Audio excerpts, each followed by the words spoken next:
Good evening, everybody, and welcome to Moorpark College and Griffin Stadium, home of the Raiders. I'm Justin Borsis, your play-by-play commentator, alongside Luke Lamont, your color commentator this evening for the final home game of the season between the Moorpark Raiders and the Santa Barbara City College Vaqueros here tonight. The Raiders coming in with a record of 3-4, but have won 2 straight and sit undefeated in conference play at 2-0. Santa Barbara coming off 2 straight losses. They have a flipped record, however, at 4-3. And so, Luke, as we look at both of these teams, this is the final home game of the regular season. Both of these teams with opposite ends coming in. Santa Barbara with a history of success, having 7 wins in their last few years. How do they flip the script here tonight and get back in the win column? A big thing for tonight for Santa Barbara is able to be dominant on the defensive end. Jake Lambert has 3 sacks on the season, not to mention Jack Kilpatrick has 4 interceptions. Those 2 players need to make a big impact for the Vaqueros. And in terms of the offense, we look at Trey Johnson. He struggled last week despite the win. He had 4 interceptions, only 1 touchdown. Alex Johnson for Santa Barbara, similar story. 0 touchdowns, 3 picks. Both teams, a big thing that they need to take into this week is cutting down on the turnovers. For Moorpark, they're relatively lucky to come out with a win. When you typically have 4 turnovers, game's not necessarily going to go your way. They're able to squeeze out a late win and a 12-point comeback, matter of fact. And for Santa Barbara, not able to win last week. A lot of big plays, a lot of special teams plays. They had 2 kick return touchdowns last week to help them get close in that game, but they weren't able to pull it out. So both of them, they cut down on turnovers. Important note, ladies and gentlemen, we are wearing special T-shirts tonight promoting military appreciation and the veterans here at Moorpark College, the Veterans Center here on this sophomore night. We'd like to thank all of our military members and veterans for their service. It is also sophomore night. All the players lined up just adjacent to us to the right here, awaiting the sophomore introductions for the rest of these players. We will get set for the national anthem in just a few minutes, so stay with us, everybody, to enjoy the rest of the pregame festivities.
And bright stars through the perilous fight, for the ribbons we watch were sometimes easy.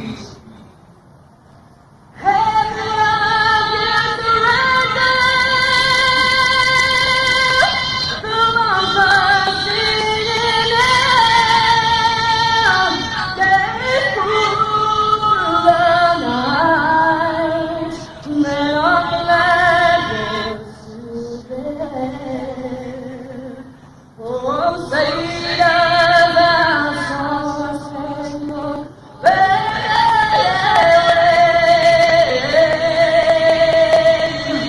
oh, the land of the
Hello, everybody, and welcome back to Moorpark College, home of the Raiders, as we get set to start the home season finale here tonight between Moorpark and Santa Barbara.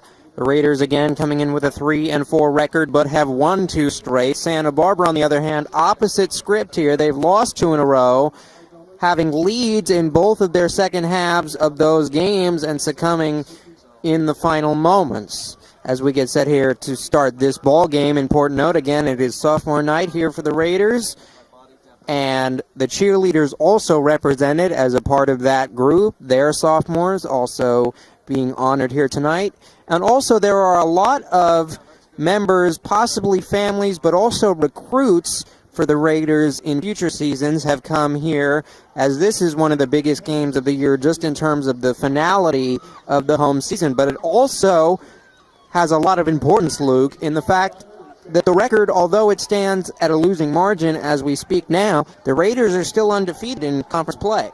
Moorpark being undefeated in conference has huge implications, especially if they're able to win here tonight against Santa Barbara, who is on a down streak right now, versus Moorpark, who has a lot of momentum riding behind them, is winning their last 2. Both very close games, decided by a margin of a total of 4 points, 21-20 and 44-41. Moorpark has got a lot on the line tonight. You're at home, final game. You have a chance if you win out to win your conference. You've got a lot of pressure on them, so they got to capitalize. Despite the struggles from Trey Johnson last week, the Raiders able to come back from a 12-point deficit in LA Valley to win by 1, 21-20. A pick 6, a part of that equation in order from the come from behind win. The previous week, we were here at home to witness a 44-41 victory for the Raiders. They had been up by 17 going into the fourth quarter. The margin was cut and tied at 41 late in the game, and the Raiders kicked a game-winning field goal to seal it. Santa Barbara, on the other hand, has lost their last 2, although they come in with records of recent success, multiple 7-win seasons under their belt the last few years, as well as a few bowl games. We're getting ready for the coin toss.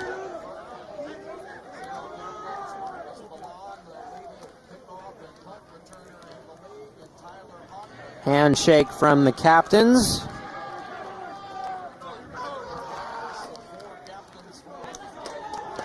And we'll see who kicks off and who receives in just a few moments. Also of note, we are unaware as of yet, we are still awaiting word as to whether or not the road game from last week, which was supposed to be at Pierce College, will be rescheduled. We're not sure. As of now, the schedule lists it as a postponement. We are unaware whether or not it has been canceled or will be rescheduled before season's end, but there is minimal time to make it fit in. It is traditionally said that a 6-win team is eligible for a bowl game. However, we will see if the conference committees will make an exception if the Raiders win out in conference play and only finish with 5 wins. Obviously, the finale at Antelope Valley next week on the road will have a lot to determine in that margin as well. So still a lot of football to be played, still a lot of answers and questions to be asked in the final 2 weeks. So the Raiders elected to receive. Santa Barbara deferred to the second half. Home finale here at Griffin Stadium. Kick is away. It's a deep one. Returnable up through the middle and just tripped up.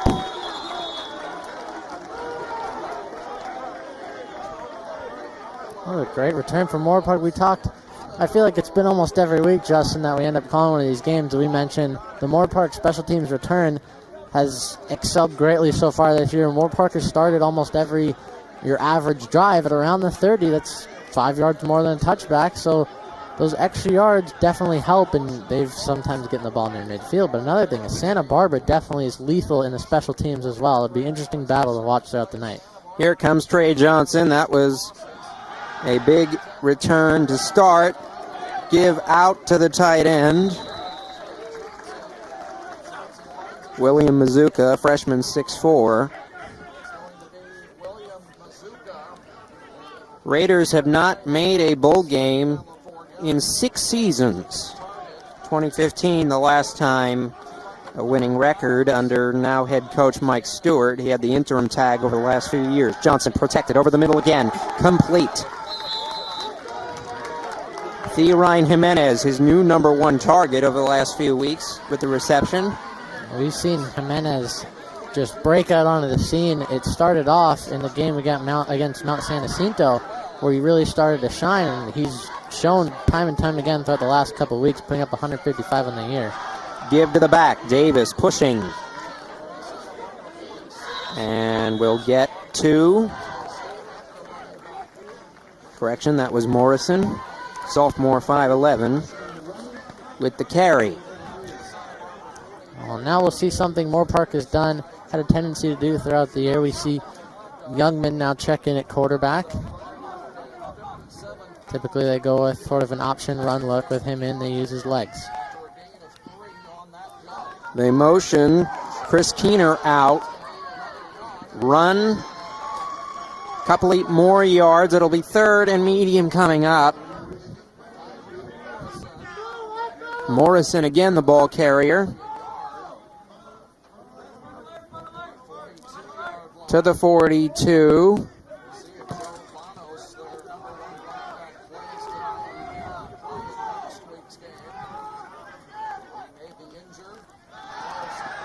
It is a screen to the edge. Good blocking. First down out across the 30 for the Raiders.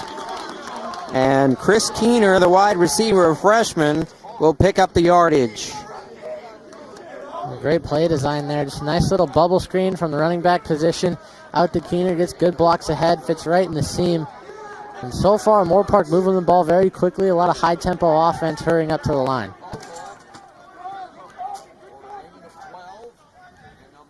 And so now up-tempo.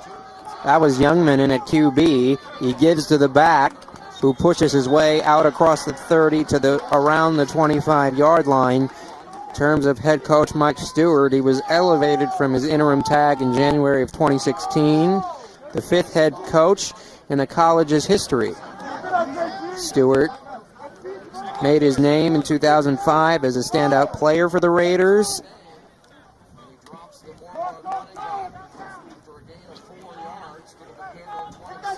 First and 10 from the 26. They give again to the back. Morrison gets to the 21. 5-yard gain. It'll be 3rd and a yard. And so far tonight we've seen a lot of Morrison. He's been the starting running back tonight. And one thing to mention is a lot of offensive power and stars for this Moorpark team are playing their final home game and in their final season as sophomores here. Trey Johnson starting quarterback, Stewart receiver, Morrison the running back. All sophomores that Moorpark is going to have to look to replace in the coming years. But so far they got to put together a good season tonight. Under center, that's Youngman to give. He didn't get there. Stop behind the line. Nico Matera, the defensive back, a freshman out of Moorpark High School, actually. Coming in on the stop. Big play there, and now the Raiders have a decision to make to go for it or try to kick a field goal from this distance. 43 yards. Instead, again, Youngman now under center. They lose the football. And wait a minute, Santa Barbara says they have it. Whistles blow. Did they come up with a turnover? Waiting for signal here. Either way, it is a stop. Yes, a turnover. It'll count as a fumble. Youngman not able to get the snap cleanly under center. They hurry to the ball with their goal line package, something that they kind of a tendency to show that they're doing. That Youngman will be in the center runs early. Just not able to get the clean snap off. So Santa Barbara gets a stop just outside of their red zone and now sets up the offense with 80 yards of field to work with. So Santa Barbara now will set up shop on offense. Expect to see Johnson in there at QB. Motion the back to the other side. They give to the running back. He tries to get the edge.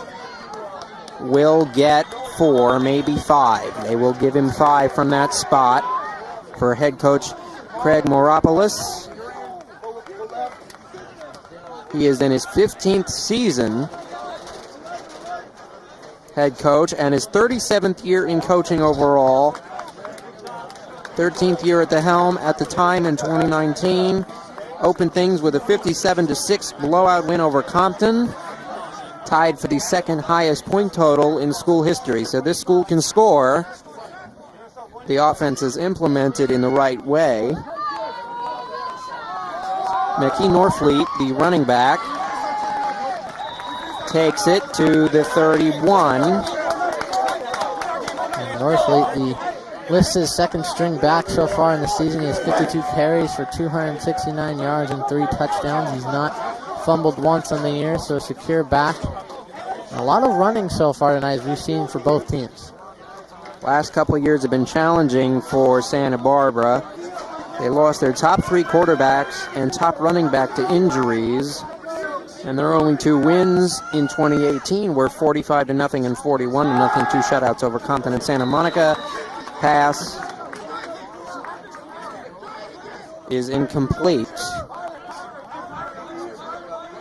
I try to hit the slant route, not able to get in time, a little too low for the receiver. This is number 7, Chase Wells, coming in the season. He has 11 catches for 145 and no touchdowns to his name. From 2013 to 2016, the team had 7 win seasons in 3 of those 4 years. Shotgun now. 4 wide, 3 on the far side. Draw to the back. He pushes his way to the 40, breaks tackles into the secondary, and gets well past the 45 all the way to the 47-yard line. First down for Mickey Norfleet, freshman, 5'11", 220 out of De La Salle High School. So far, we haven't seen any of Jerry Martin. It's been all Norfleet. I believe Martin, number 3, just checked into the game right now, giving Norfleet a break after he's been carrying this offense downfield to start the opening drive for the Vaqueros. Jerry Martin, the redshirt freshman, 6 feet tall, 190 at a legacy high. Shotgun again.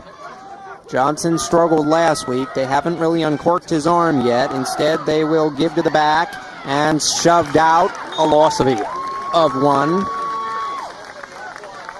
That time it was Jerry Martin. Martin, the leading rusher for this Vaquero offense, 82 carries. He's just shy of 400 yards on the season. He's got 3 touchdowns. He does have 1 fumble loss, but a long rush of 74 yards for a touchdown on the season.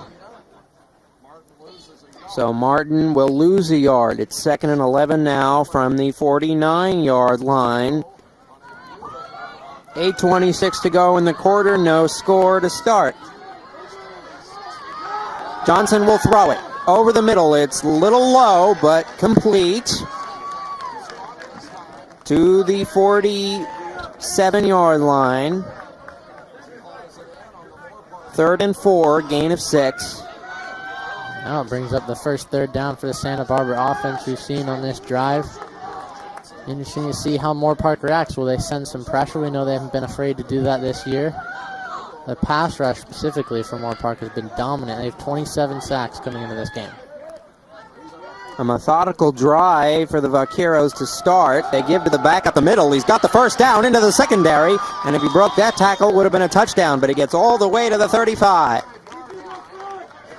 Now establishing Martin. Martian? Martin. There are no aliens being harmed as a result of this game here today. Only humans are playing. Well, Martin, as far as we know. Breakaway run, as we've seen.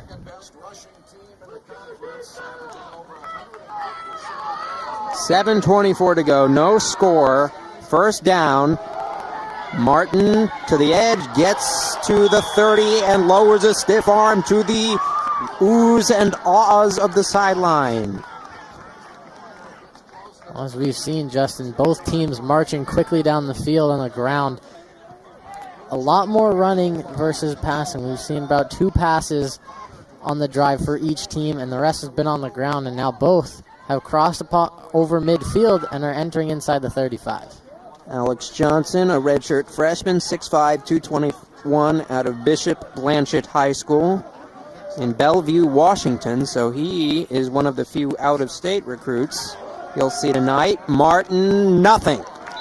There comes the D-line, stuffs him. Able to be physical. Third down. Well, the physicality is what's going to really sort of set the tempo, especially if we're seeing this run-heavy attack from both offenses. The front seven being able to get physical up front and get in the backfield quickly and not be afraid to tackle these running backs is what's going to make the difference.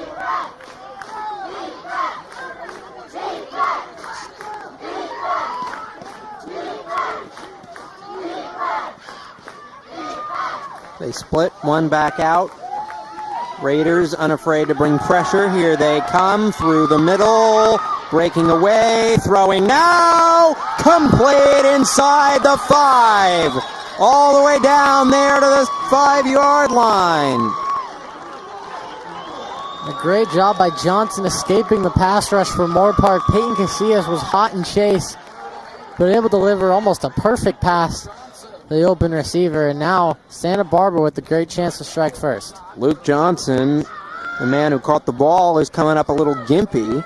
He hobbles his way to the sideline following the catch. Sophomore wide receiver, 6'3", 200 out of Matawan High School. Norfleet is in. Touchdown with a fish pump from Johnson. And Santa Barbara will start the scoring. 6-0 with 5:39 to go in the first quarter. That was a well put together drive by the Vaqueros, mixing in the run a lot, and then you hit them deep over to the sidelines with a pass.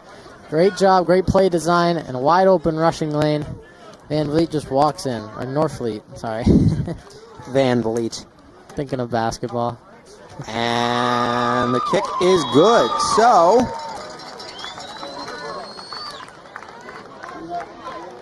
Santa Barbara is up 7-0.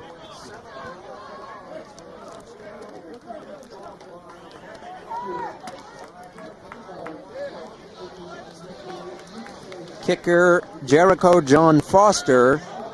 List correction, it's Marco Jovicic, a redshirt freshman, 6'2", 208 out of Morton West High School on the extra points. So 7-0 Vaqueros.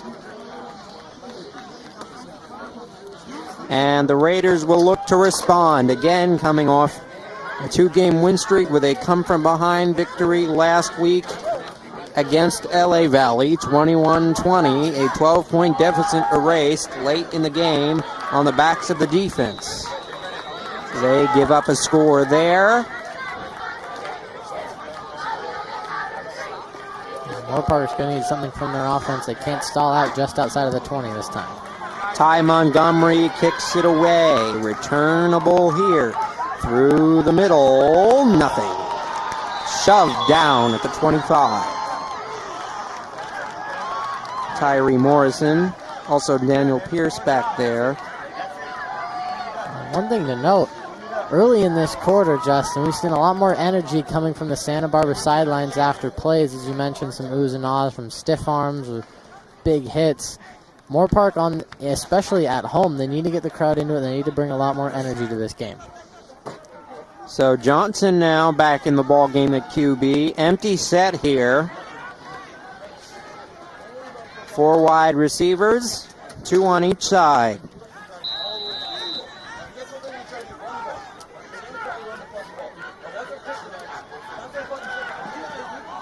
Johnson throws a pick right into the arms of the cornerback. Overthrown, miscommunication.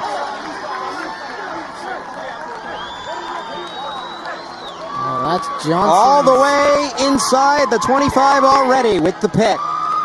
Johnson's 9th on the year. That puts him at more interceptions over touchdowns. His ratio 8-9. That one's got to hurt, Justin, especially you're just getting the ball back after giving up a touchdown on the defensive end. You set Santa Barbara up in perfect field position. So prime real estate now. Ball is at the 30.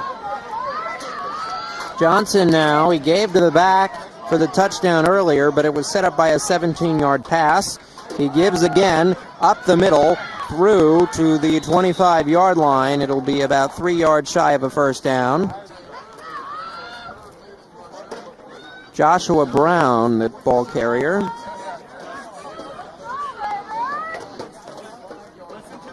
Correction, it was Omari Taylor. Omari Taylor, their third listed running back. The third running back also over 200 yards. Well, now that makes it 250 on the season. He had 246 coming into this game and one touchdown with a fumble lost. 7-yard gain. Now give to the back again. Up through the middle again. First down to the 17. Omari Taylor coming in, and one thing about Santa Barbara we've already seen, Luke, is the depth they have at primary positions like running back and wide receiver today. Oh, they have 3 running backs listed, as we said, and actually they have 4 that have gone for over 100 yards. As you said, a lot of depth, especially in the backfield, and they're using it to their advantage now. They're on their 3rd running back.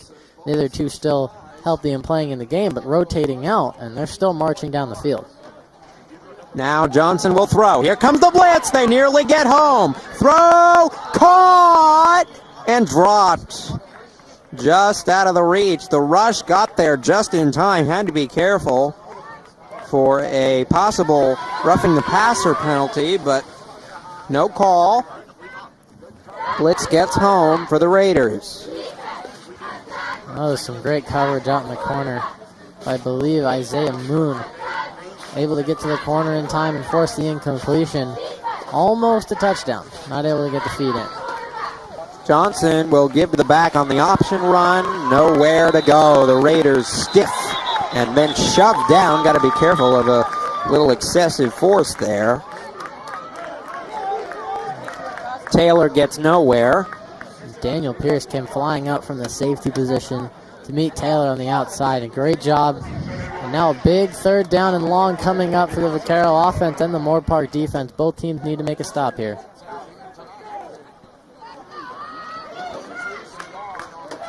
Taylor will lose a yard. It's 3rd and 11 now.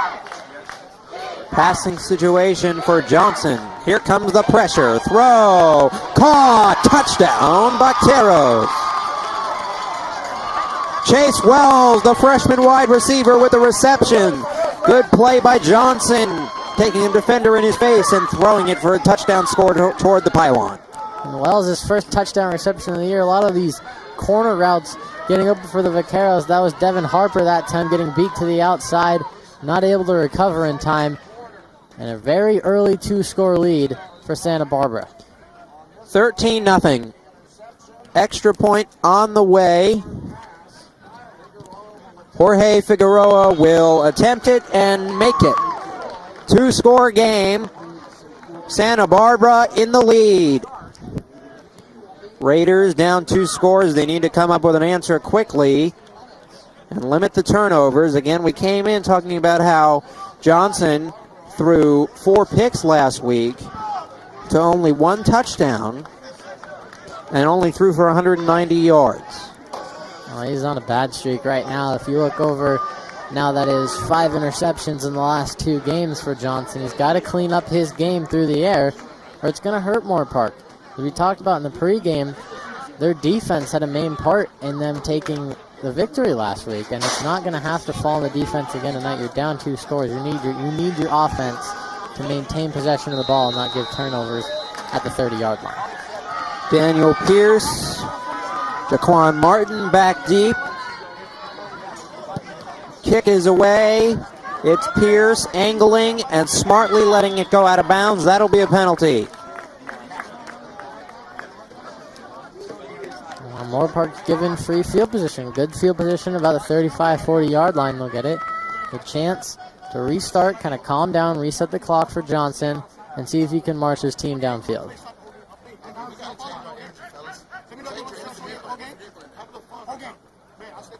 So they will set up shop now in primary field position at the 40. Best field position of the day for the Raiders. And they have made another quarterback change. Second time we've seen Youngman here. Youngman, the QB, a freshman, 5'10". Possibly the heir apparent moving forward for the Raiders going into next year as well. A jet sweep to the back. It is carried. Donovan Davis was out there at wide receiver and came in to get that ball. Gain of 3. One thing Moorpark has is the sort of ability to go to a dual quarterback system. Johnson, known to have the better arm than Youngman. Youngman, definitely, his speed kills. Here comes the blitz. Accurate pass in between the window of 3 men to the 48. Forward progress will give him a first down and move the chains. 48 of Santa Barbara now in plus territory. Moorpark's second time creeping into Santa Barbara territory. Last time stalling just outside the red zone. They got to break through and get into the end zone on this drive. Ooh, it's a keeper. Youngman will try to break. Oh, there's the big hit. Then Swarm, no flag on the play. It's clean. Out to the 43. Youngman's a quarterback not afraid to take these hits, Justin. I don't think we've seen him slide down once this year. He always fights for those extra yards. That'll hurt, but ends up picking an extra 2. Second down, Youngman will break out of the pocket. This time decides to throw. Complete to the 35.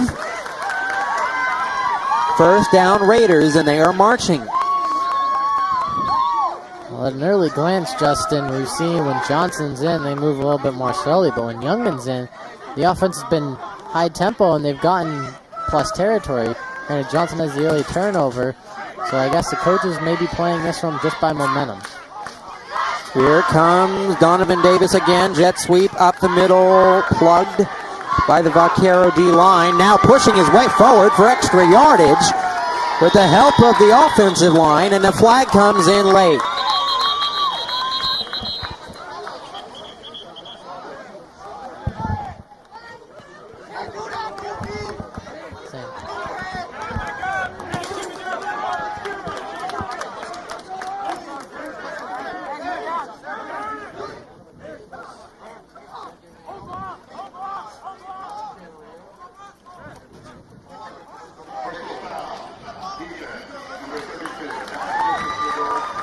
Personal foul on Jack Kilpatrick.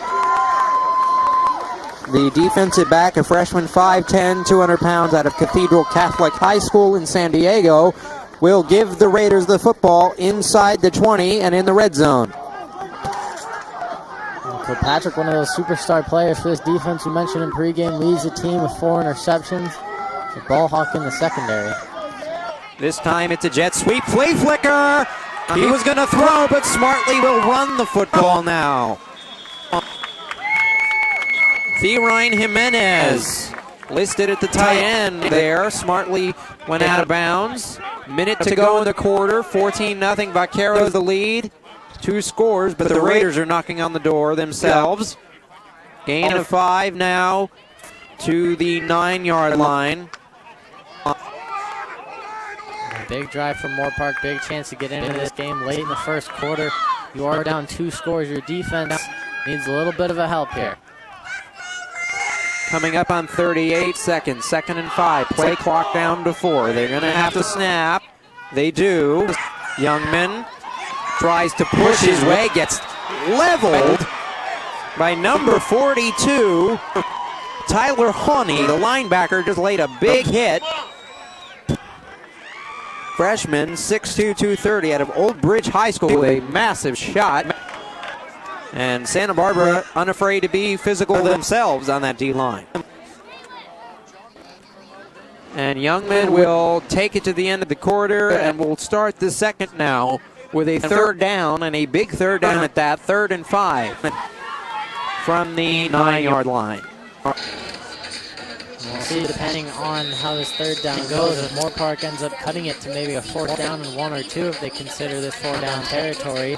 Granted, it is early, but down 2 scores, especially this close, You might want to try getting a little bit aggressive, especially in your final home game. And every single game from this point forward is extremely important to this Raider team with the hope of winning their conference. Relatively clean first quarter, only one penalty, the personal foul, to put the Raiders inside the 20.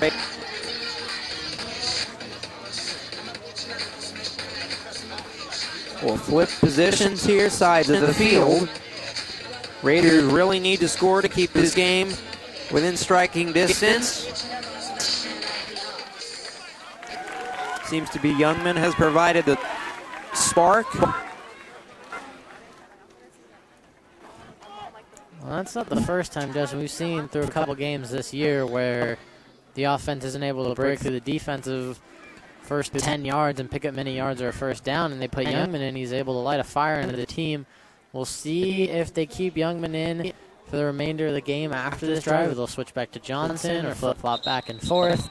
Be something you need to follow, especially for Santa Barbara. You better hope you game plan for both of these quarterbacks. Santa Barbara unafraid to go recruit out of state. Multiple players from many different places. Colorado, Washington, New Jersey, Oregon. Certainly willing to go find talent wherever it exists. Gets the D-line to jump, no flag. Throwing deep and incomplete. Back pylon.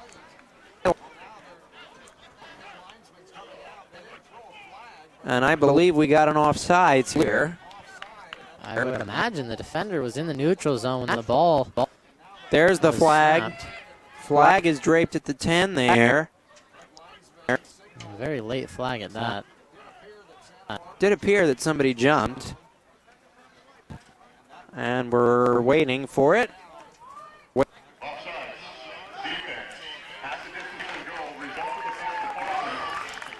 So it's a first down because of the yardage left to gain. There was 5 yards. So that is a big penalty for Santa Barbara there. Free play. Youngman with the hard count made it work. Low snap. Youngman takes it. It was a QB option the whole way. Down he goes to the 10. Moorpark, they got to capitalize. They got a free first down on third down and medium. You have first and goal. I understand Youngman on the ground has been working for you. At that time, nowhere to go. Try to bounce it outside in the corner, and safety came down. Made a great tackle in open space against Youngman as he's spinning off the defender. You got to go through the air here. It's a loss of 4. He is going to take it himself. He should have given it to the back. A wide open lane for Tyree Morrison. He would have been in for a touchdown. Youngman kept it himself, got a couple yards back. We've seen a lot of 5 wide tonight, Justin, from this Moorpark offense. Something with Youngman, we usually see a split back set or 2 in the backfield at least, if not just another running back and a tight end. But we've seen a lot of this 5 wide with Morrison motioning across. 3rd and 5. They will throw. The slant is incomplete. Dropped. Intended for Isaiah Moon. I believe that was Marcellus Johnson. Or it is Johnson, yeah. Marcellus Johnson Jr., he caught the game-winning score last week at LA Valley. So here comes the kick team. Field goal try for Scooter Carranza. Well, and the intended receiver, you said, Marcellus Johnson. Just under 100 yards in the season receiving. He's got 98. And that touchdown last week, as you said, the game winner is his only on the season. He was looking for number 2 there. Up and in. So Raiders pay it off with points. They get 3, cut it to an 11-point margin. 14-3 with 13:36 to go in the half. Obviously for the Raiders, just not something they maybe wanted on that drive. You know, they were thinking end zone, especially when you get a free set of downs inside the 5. You're thinking you're going to be able to score and cut this to a 1-possession game. Not the case, but still points nonetheless. Very helpful for this defense, knowing they have a little bit more wiggle room now. But they need to clamp down on these deep passes to the outside. It's been open way too many times for Santa Barbara.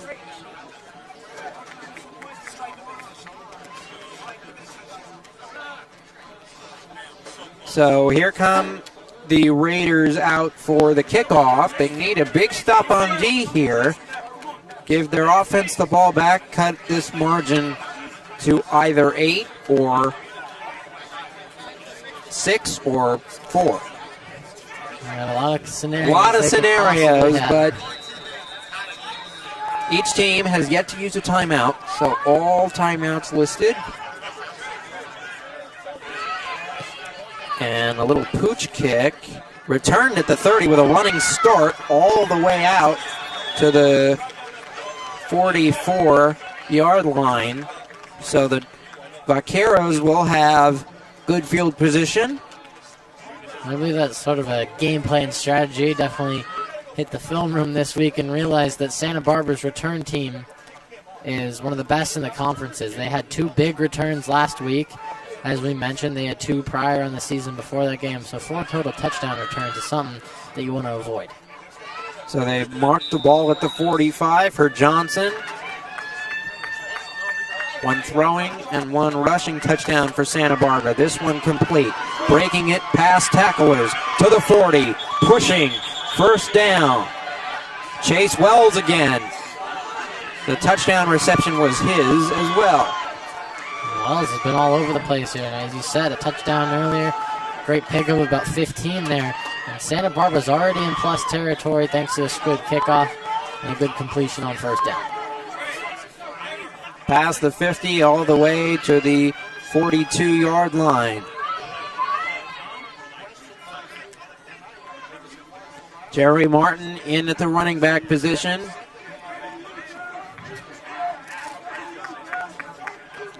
Motion into the other side. Shotgun. Johnson will give to him. Raiders looking to contain and do. Stop behind the line. 3-yard loss. Big play for the Moorpark defensive line. They're able to get through and make a tackle for loss.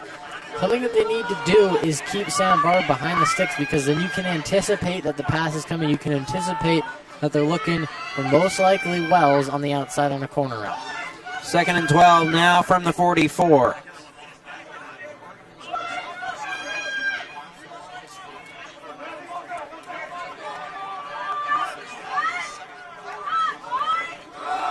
They go with the blitz. Again shoved down. Only a minimal gain back to the original line of scrimmage. Great job there by Peyton Casillas and co. coming through. Makes a great play, and now here's that 3rd down. You got to be prepared. You got to guard the sticks. You got to guard the outside. You can't let Santa Barbara pick up a first down here. 3rd and 10. 11:55 to go. Back in it, running back is Norfleet.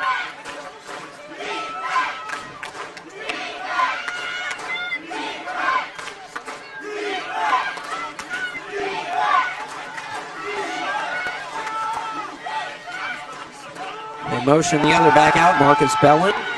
They tried for the screen. It got blown up right away, and the Raiders come up with a big stop. That's exactly what Moorpark needed, coming off their offense, putting up some points for the first time tonight. Get a big stop around midfield. You're hoping your return team can get you out of a possible hole here, as the punt, obviously in plus territory, is going to end up somewhere inside the 20. So Pierce is going to have to look to make a good return here. Daniel Pierce positioned at the 10. Vaqueros will punt. Whoa, trouble with the snap. It got blocked. Lyman tips it around. If it got touched, doesn't mean the Raiders have the football. They do. And in plus territory at that. We mentioned earlier tonight, Justin, the sophomores, big impact players on this team. There's the biggest on the defense. Jacob Vallejo comes flying off the edge in his final home game, and a huge punt block. Now Moorpark gets the ball at midfield, and a great chance for this offense to capitalize. All the momentum and win is in the Moorpark sail right now. 11:22 to go. The Raiders with great field position. Youngman has been the quarterback since the first series of the game. And they're keeping him out there. Expect this up back to run forward and possibly motion across the face. Bootleg to the left. Gonna run. Get out of bounds smartly. Doesn't take the hit. See where they mark him.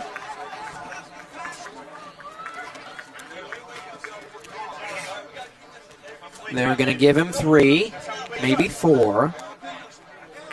2nd and 6.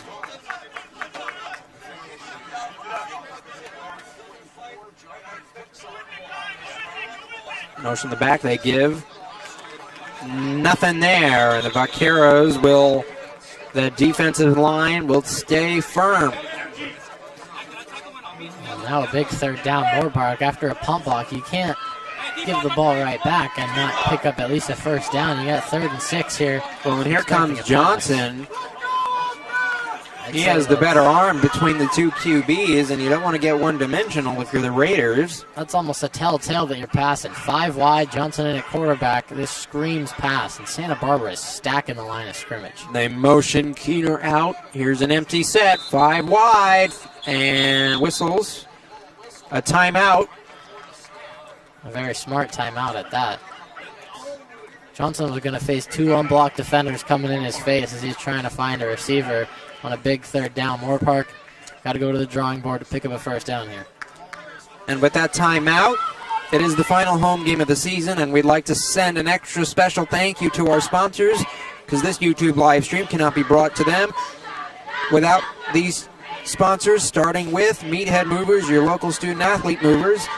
Hires champions who are paid to work out. These strong, clean-cut athletes provide a worry-free moving experience. To apply to join Team Meathead or receive a free estimate, visit meatheadmovers.com.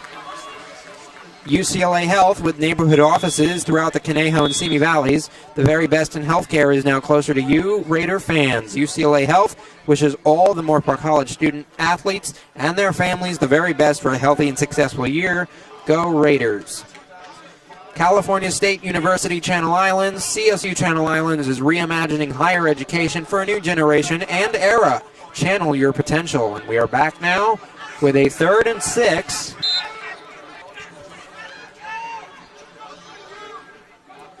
Biggest 3rd and 6 of the game. Johnson will roll. Trouble. He was looking for a receiver.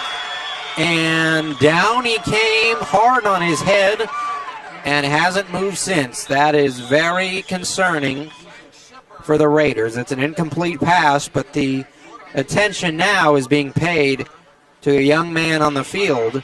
I believe that's Jimenez that went up for it and came down awkwardly. The leading receiver now for this Raider team, the number 1 target for Johnson. That could be a big loss. So we send our best wishes to him as they're checking him out. And with that, again, we'd like to take a moment and thank some more of our sponsors, because without them, this broadcast is not possible. We will start with Big Brand Tire and Service. Big Brand Tire and Service is home to the Big Brand Advantage, where flat repairs, tire rotations, alignment checks, and brake checks are always free. Big on fast, big on friendly. Our game sponsor for tonight, Pegasus Transit, Inc. Pegasus Transit. We are the answer to all your transportation needs. Safe, courteous drivers. A company you can trust. That is Pegasus Transit. The ASMC Associated Students of Moorpark College. Moorpark College Athletics would like to thank the Associated Students of Moorpark College for supporting our student athletes. Learn more about ASMC by stopping by their booth located fieldside or by following ASMC in Instagram at ASMC. Jimmy John's Sandwiches is a proud sponsor of Moorpark College Athletics. Freaky Fast and Freaky Fresh, located at 888 New Los Angeles Avenue in Moorpark. Order online at jimmyjohns.com, the official sandwich of Moorpark College Athletics. So we welcome you back. Jimenez is walking off under his own power with the training staff. Hopefully he just got the wind knocked out of his sails, but then he may be out for the rest of the game as a precaution. Oh, that'd be a huge hit from Moorpark. You gotta hope Jimenez is all right, especially going up for a ball like that. You never know. It is a punt. Good one. Angled.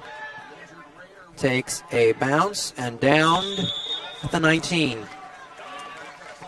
So it was an incomplete pass on 3rd down, including the injury. They mark it at the 20.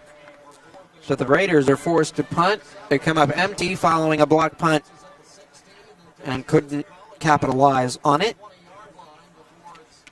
Well, it's something they especially needed to capitalize on, Justin. Your defense gets the first stop of the game, and then your special teams unit gets you a block punt, and you get the ball at midfield, and you only are able to pick up 4 yards in those 3 plays. Got to be more efficient than that on the offensive end if you're Moorpark.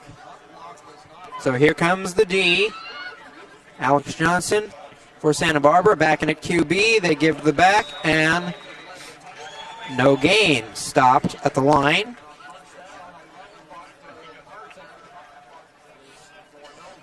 Great job by the Moorpark front 7 again. We saw early in the game the run game just gashing them up inside the middle.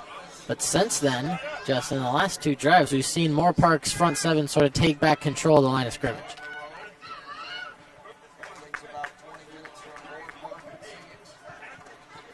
Santa Barbara again with the run. This time it works. It's into the secondary and dragged down past the 30. Could have been a big gain. And he got past the defender. A great open field tackle by Haffer, able to bring him down and avoid possibly even a bigger gain. But the run game gets right back on track for Santa Barbara. Moorpark's defense definitely needs to stop. You can't let up points this drive. If you do, it better only be 3. 9:23 to go, 1st and 10. Again up the middle, this time again through the secondary. 1 man to beat, tries the stiff arm all the way out across the 35. They're going to mark him out just shy of that. A touchdown saving tackle by Daniel Pierce, holding on to the stiff arm and just running out of bounds. Holding onto the arm of Martin, but Martin definitely getting some momentum built up for himself. Jerry Martin, the redshirt freshman, with some big runs this series. Into Raider territory at the 38. Martin again tries to get the edge, breaks through, there he goes to the 20. There's a flag in the backfield, back at the 38. There, Martin is down to the 10, but this may come back. Either way, back-to-back plays where Martin has a wide-open running lane. Granted, that could be due to the penalty, but Pierce, 2 touchdown-saving tackles.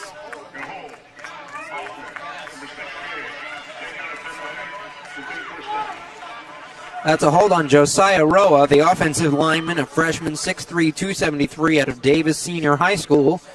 It will negate the big chunk play and march the ball back.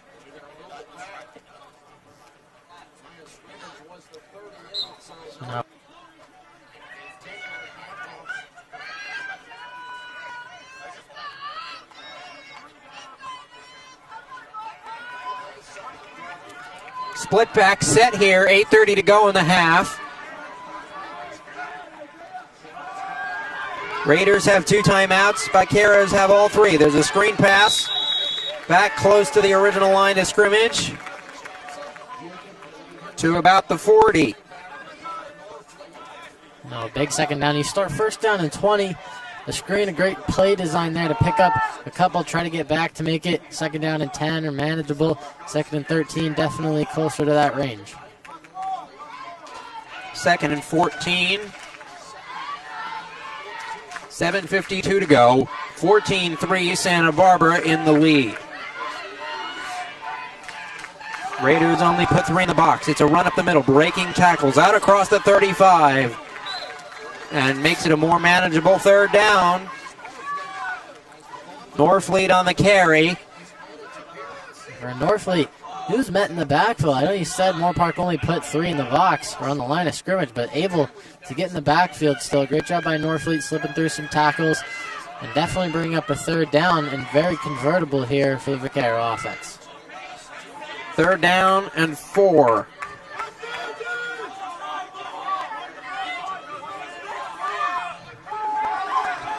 Bad snap, handled, overthrown.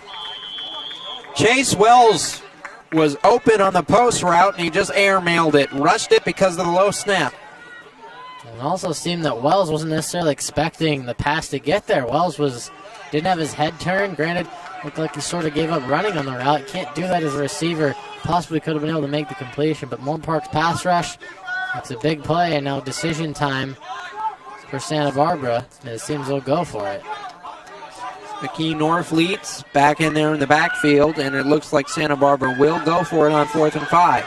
They only have 6 to snap it. And just getting lined up for the Raiders. He gets flushed out of the pocket, but nails it. Caught at the 23, making men miss. To the edge, breaking it inside the 5, and a flag in the backfield. Now that flag could be very costly. Something that could cost Santa Barbara's offense depending if it's on them and during the actual play. That could bring this back to a 4th and about 15 instead of a first down inside the 5. The flag was at the 10. They could possibly give them the first down.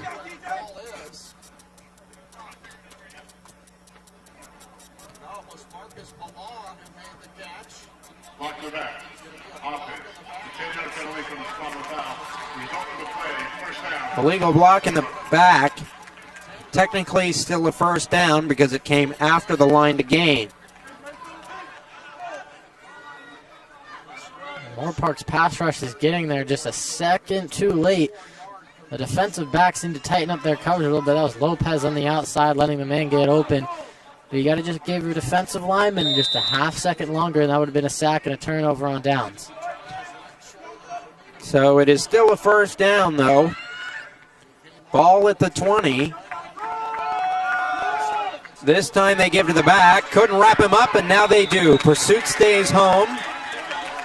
Raiders, big stop. Ryan Banco in on that. Andrew Rowland as well. And Rowland, another one of those standout sophomore defensive players for Moorpark playing in his final home game.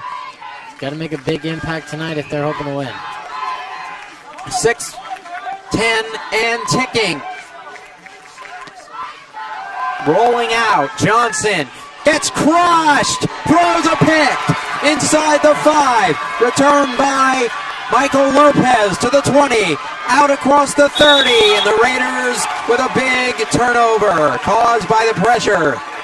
There you go, they get that extra second, results in the interception. Lopez, good coverage over top, playing towards the end zone, but even better by the Moorpark pass rush to force the aerial pass by Johnson. And Johnson was looking for a flag after the play, hit a little low, but he sort of jumped into the hit, jumped into the pass. Good no call there, I'd say. And Moorpark now takes over. Their defense gets yet another stop. They need to capitalize. Johnson back in at QB. Morrison not in at the back position here. Donovan Davis is. Something to mention, Justin. No Joe Llanos anywhere to be seen on the sidelines tonight. Had only 2 catches for -2 yards last week. 5:53 to go. They motion Jacob Carbajal. Oh, it is nearly picked again. And Johnson's got to be very careful. He already has an interception in this game for last week, and they're putting Youngman in. Not necessarily trusting Johnson's decision so far with the ball. And it has less to do with the inaccuracy, more to do with the decision-making of Johnson right now. He threw it into double coverage. Tried to fit it between the 2 middle linebackers on a slant route. Great job by the defense to close in on it, but too dangerous of a pass. Not reading it correctly. They motion Davis out. Here comes the pressure. It's a screen to the tight end. Taking care of the football out across the 40. William Mazuka, the tight end, on the reception. Officials timeout. Injured Santa Barbara Injured Santa Barbara player on near the Moorpark sideline. Number 96, Samisi Falamunka, the defensive lineman, freshman, 5'10", 337, out of Bishop Diego High School. He is walking off under his own power. Correction. No, you know what? No, not a correction. I think that is a 9. I believe you're correct. I'd have to say you're correct with that one. Luckily, walking off the field very quickly after going down. Hopefully nothing serious for Santa Barbara. So the Raiders looking to pay off the turnover. It's the second one of the day. One on special teams and the interception.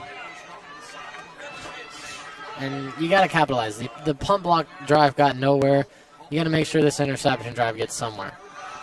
They give to the back. Davis pushing to the 44-yard line. It's going to be a close spot. Really close. That's just short by a matter of inches. Oh, and they mark it just shy. And it looks like the Raiders are staying out there to go for it. I think it's a good call. I'd say it's the call you need. You need to spark something in this team. 5 minutes left in the half. You just got your second turnover forced in a row, and you haven't done anything off the first one. So far, nothing on this one. You got to pick this one up. Defensive line brings pressure. Santa Barbara, false start, and Youngman is not happy. And Moorpark, something we've seen all night, is just sort of them getting in their own way. They're tripping over their own feet. It's nothing necessarily special Santa Barbara's doing. It's more so Moorpark hurting themselves. And that forces the Raiders to have to punt.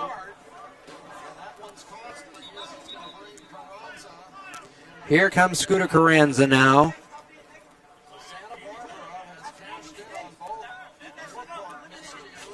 Marcus Bellin back deep to return.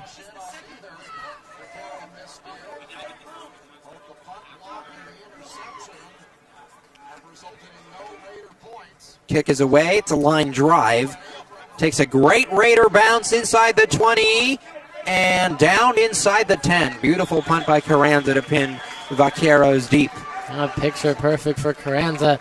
And a great chance for Moorpark's defense to set up good field position for the offense that has been stalling. Back-to-back 3-and-outs and forced punts for the Santa Barbara defense. Moorpark needs to figure something out, and they need to do it fast, especially late here in this half. If your defense is able to get a quick stop and you can get the ball, you need to put up some points. Still down only 11, 14-13. You got to figure something out. 14-3. You said 13. I know you meant 3. Oh, my God. 14-3. There we go. 4:38 to go in the half. 2 timeouts remaining for the Raiders. All 3 remaining for Santa Barbara.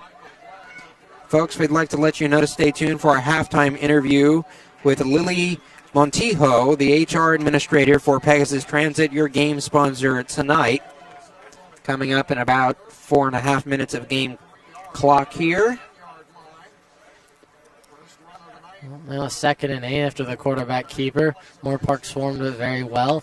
You got to force Santa Barbara into a passing situation. It's, I believe, is the key for Moorpark's success. You need to let your pass rush loose. You need to put them in a position where they will just go after the quarterback.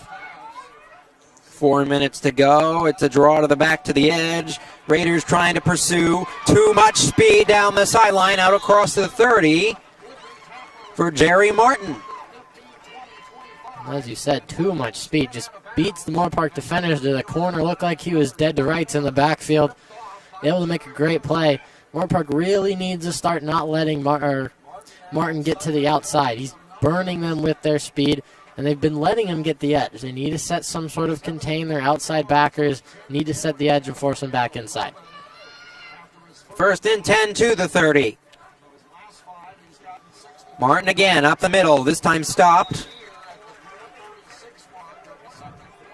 3-yard gain.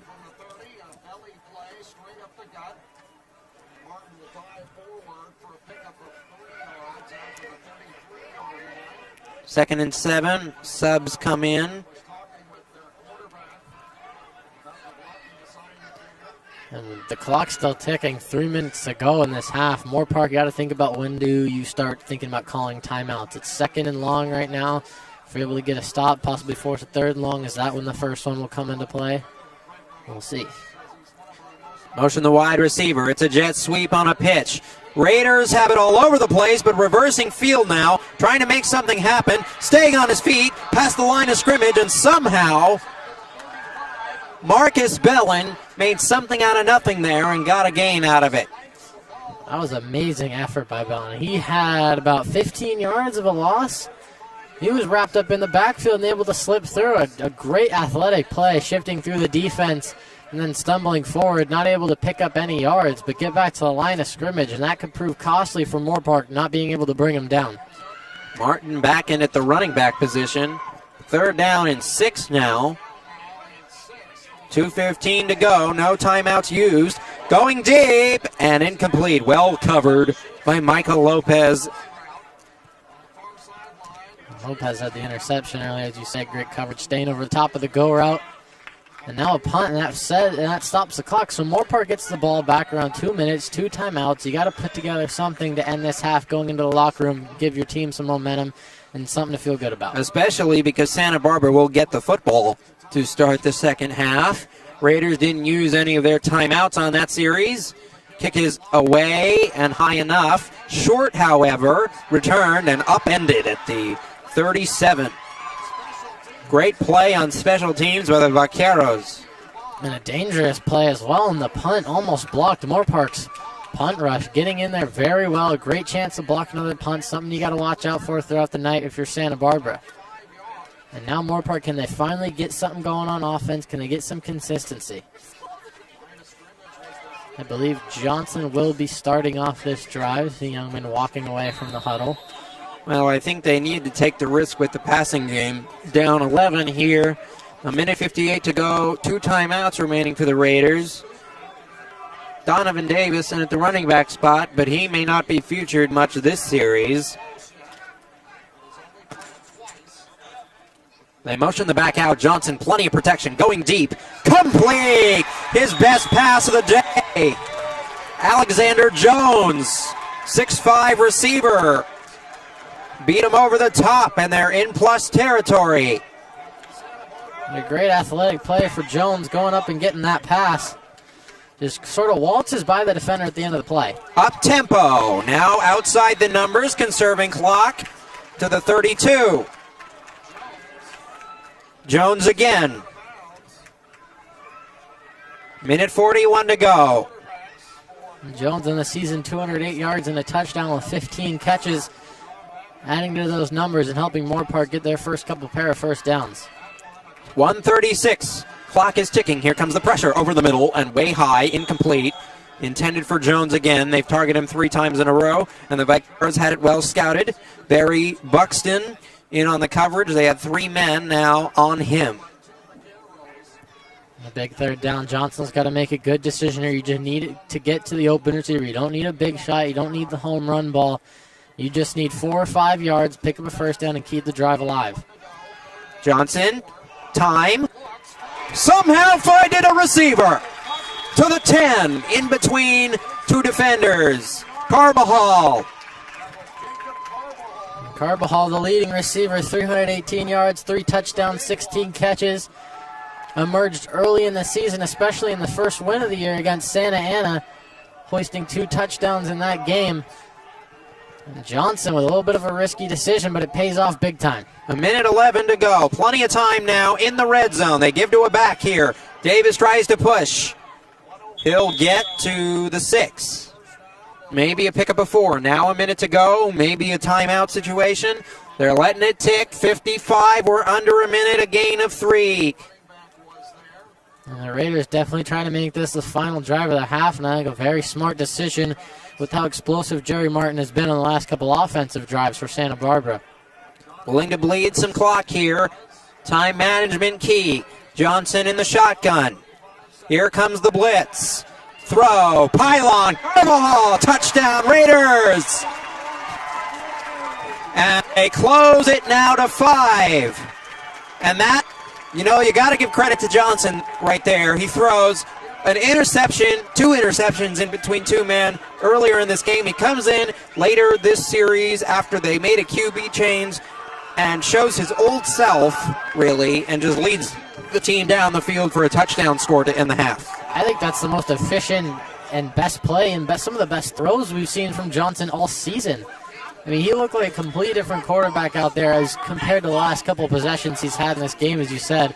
A phenomenal job by Johnson leading his team downfield. That is exactly what Moorpark needed heading into halftime. Now it's just up to the defense to let those points stand.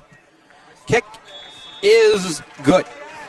So now it's a 4-point margin with 30.9 to go. The Raiders have to hold on D to make this score stand as we go to halftime. See what the kick will be, whether it's a pooch kick or if they try to drive it deep. Well, and that's the one thing, Santa Barbara's dangerous return game. You don't want to give them good field position with all their timeouts in 30 seconds, but you don't want to risk a big return to just wipe away all your momentum, and a phenomenal touchdown drive with some great passes that Johnson just led by Jones and Carbajal as well. We'll see if Santa Barbara gets conservative, even with 3 timeouts. They do get the ball to start the second half. I don't know if they want to risk a interception by Johnson. He threw 3 picks last week. Well, he's looked pretty solid so far tonight, besides if the pressure gets there. He's been sort of shaky under pressure. He does a couple overthrows, an interception to Lopez. That does bring up a good point, Justin. Will they trust him and not want to risk a turnover late? It's a sort of I guess you can call it a squib kick. Sort of booted into the ground. And there's some extracurriculars. Moorpark player down. Moorpark player is number 40, as you mentioned, Luke Eugene Ariola. Linebacker, freshman, 5'11". And it appears to be an injury timeout. Hopefully nothing serious. He's one of their best tacklers on the team, one of their leading tacklers.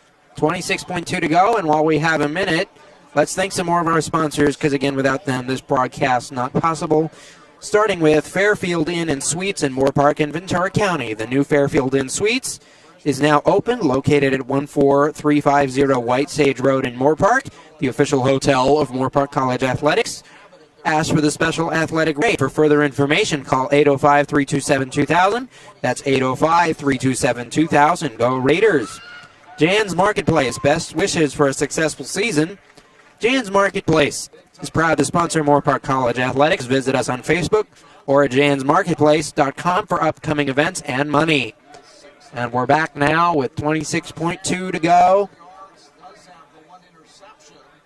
Johnson has thrown 1 interception earlier in today's game. That was the one to Lopez inside the 10-yard line, which really set up the next possession for the Raiders. He throws here toward the sideline, caught. Beautiful catch at the 40-yard line. First down. 20.5 to go. Believe he stopped in bounds after they set the chains. The clock should run. Santa Barbara calls a timeout. They called the timeout, and smartly there. That was a great back shoulder throw to Wells. The kicker's long. We'll have to check that.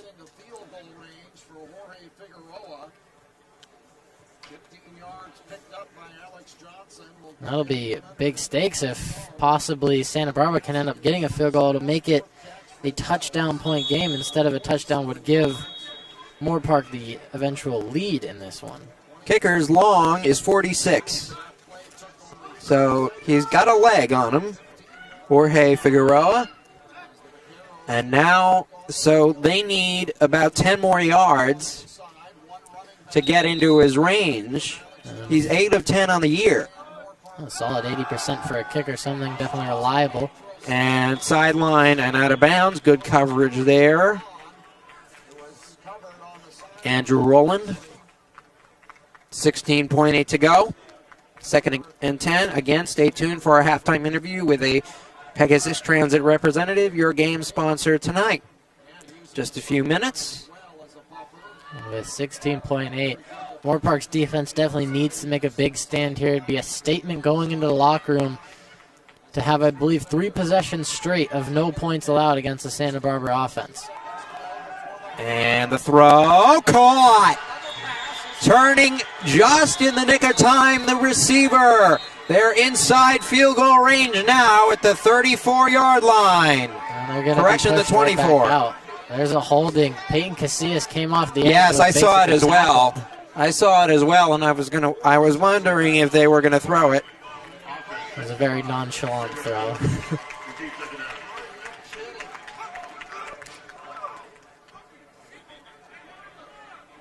That should be, well, it's one of 2 people, Ben Bodecker or Isaac Jimenez.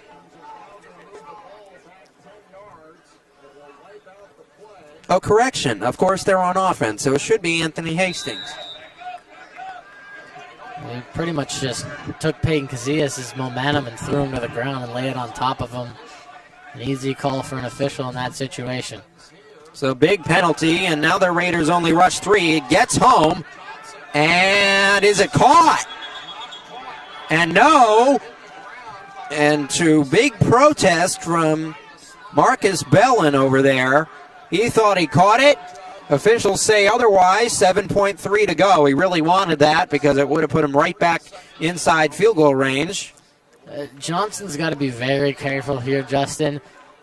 Coming from the blind side, they have Peyton Casillas lined up there. The same play prior where he got hold. I think I understand why, because on that play came flying off the edge with the same exact move and was just inches away from getting a strip sack on Johnson. He's got to be careful and get that ball out quick and avoid taking a huge sack here. 3rd and 20, 7.3 to go in the half. They rush 4, and it gets there. The sack for the Raiders. Number 12, Andrew Rowland. We've said his name a lot tonight.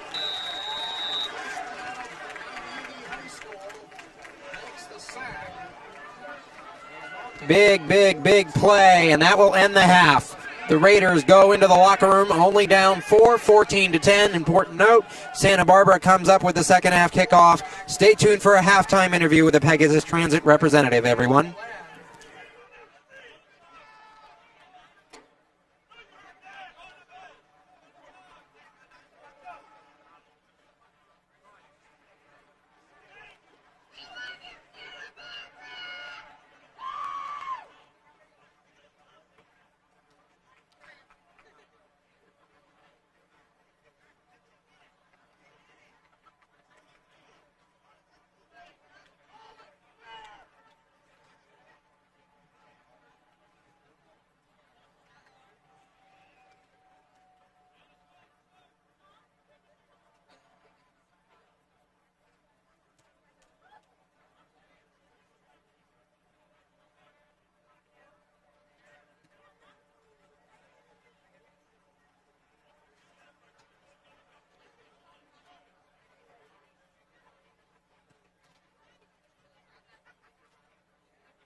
Hello, everybody, and welcome to the halftime report here on the Moorpark Raider live stream. I'm Justin Borsis, your play-by-play commentator tonight, alongside Lily Trujillo, the HR administrator for Pegasus Say that one more time. Montijo, I'm sorry.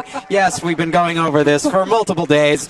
But here we are. It's Pegasus Transit, your game sponsor tonight. And Lily, as we get ready, set for questions here, what does your company do in terms of transportation here for the athletes at Moorpark College and for the school as a whole? We provide transportation to and from games.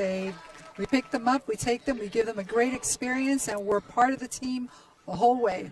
And so in terms of your company, what does it mean to support Moorpark College athletics, our program, and the community? It means that we are part of your team. We're part of the community. We're here to support you. We're here to take care of you. We're here to give you safe driving to wherever location you're going to go. And what does it mean to have that safety and to give that safety to people, to make them feel secure? It starts with our drivers. Our drivers are top-notch. Then our buses are top-notch. We provide excellent service, and they're here to truly give a great experience. And so, as you're an administrator for the company, what does it mean to work for this company for you? How long have you been there, and what does your job entail? I've been with the company for 3 years. I'm the HR administrator, and I'm very excited to be part of a company that does provide transportation not only for schools like yourself here at Moorpark College, but many other events, weddings, church camping events, supporting disabled communities and picking up people from programs, taking them to their homes. We do all of that. During COVID, we were able to assist a lot of people by taking them food to seniors. We did a lot of stuff for the community, and it's just, we're part of this. We're all part of it. Well, it's great to have you here tonight. Thank you for coming, and we're grateful that you're sponsoring Moorpark College and the Moorpark Raider live stream here tonight. I'm Justin Borsis, your play-by-play commentator. This has been your halftime interview with Lily Montijo, the HR administrator for Pegasus Transit. Thank you, everybody, and stay tuned for more second half coverage.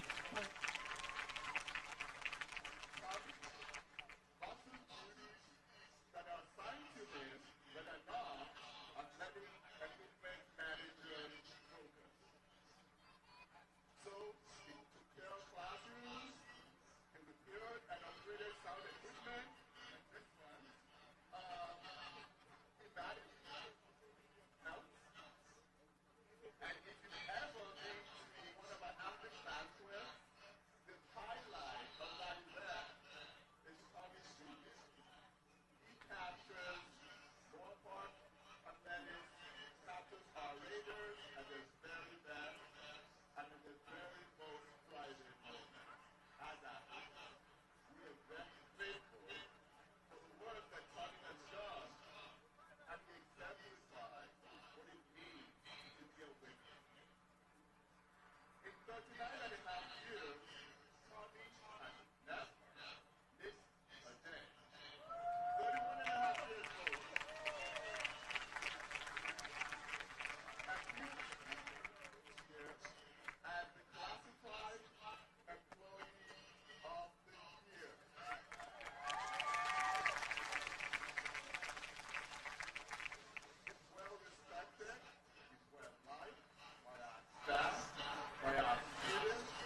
Hello, everybody, and welcome back to Griffin Stadium, home of the Raiders here as we get set to kick off and start the second half. The Vaqueros will get the football.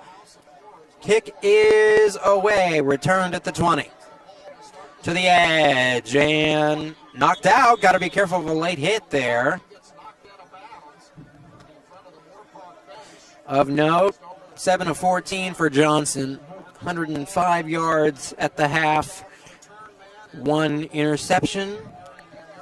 Trey Johnson, 6 of 8, 1 touchdown, 1 pick, and Youngman, 4 of 5 for 35 yards, 117 yards passing between the two. So for Moorpark, you got to improve that passing game even more. We saw the best drive, I'd say, all season from Moorpark come at the end of the half, led by Johnson. Run up the middle. Martin doesn't really get anywhere. Oh, an injured Santa Barbara lineman. He gets up. You know, we were speaking just before we got back on the air, Luke, about the idea that it appears Trey Johnson plays with more of a chip on his shoulder, plays better when he's behind on the scoreboard. He threw the interception with a tie score earlier in the game in between two defenders, but then the final series of the half, he just balled out and over the last minute led the team down the field. That pass short, the intended target for Joshua Brown. Third down. This is a huge third down. Some defensive secondary changes. Lopez switching out with Harper. And we see Moon check into the game, I believe. Johnson has had a pretty solid first half. The rushing attack, 22 carries for the Vaqueros, over 160 yards. A large disparity between them and the Raiders in that department.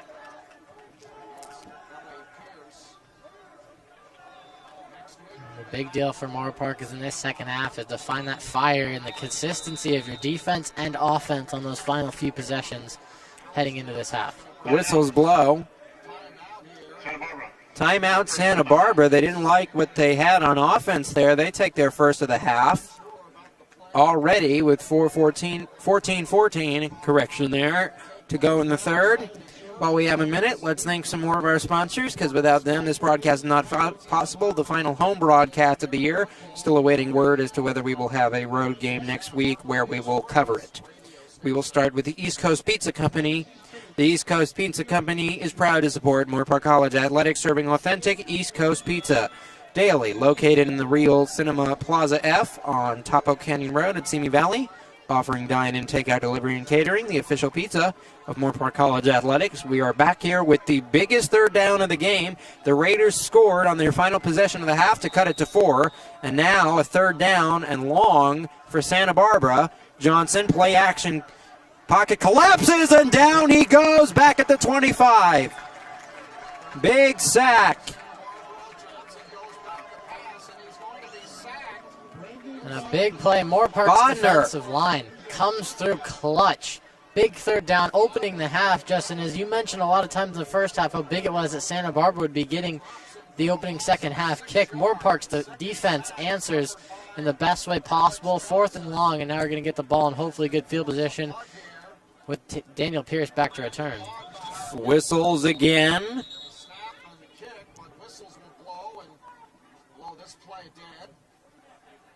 Bizarre. Didn't see a timeout.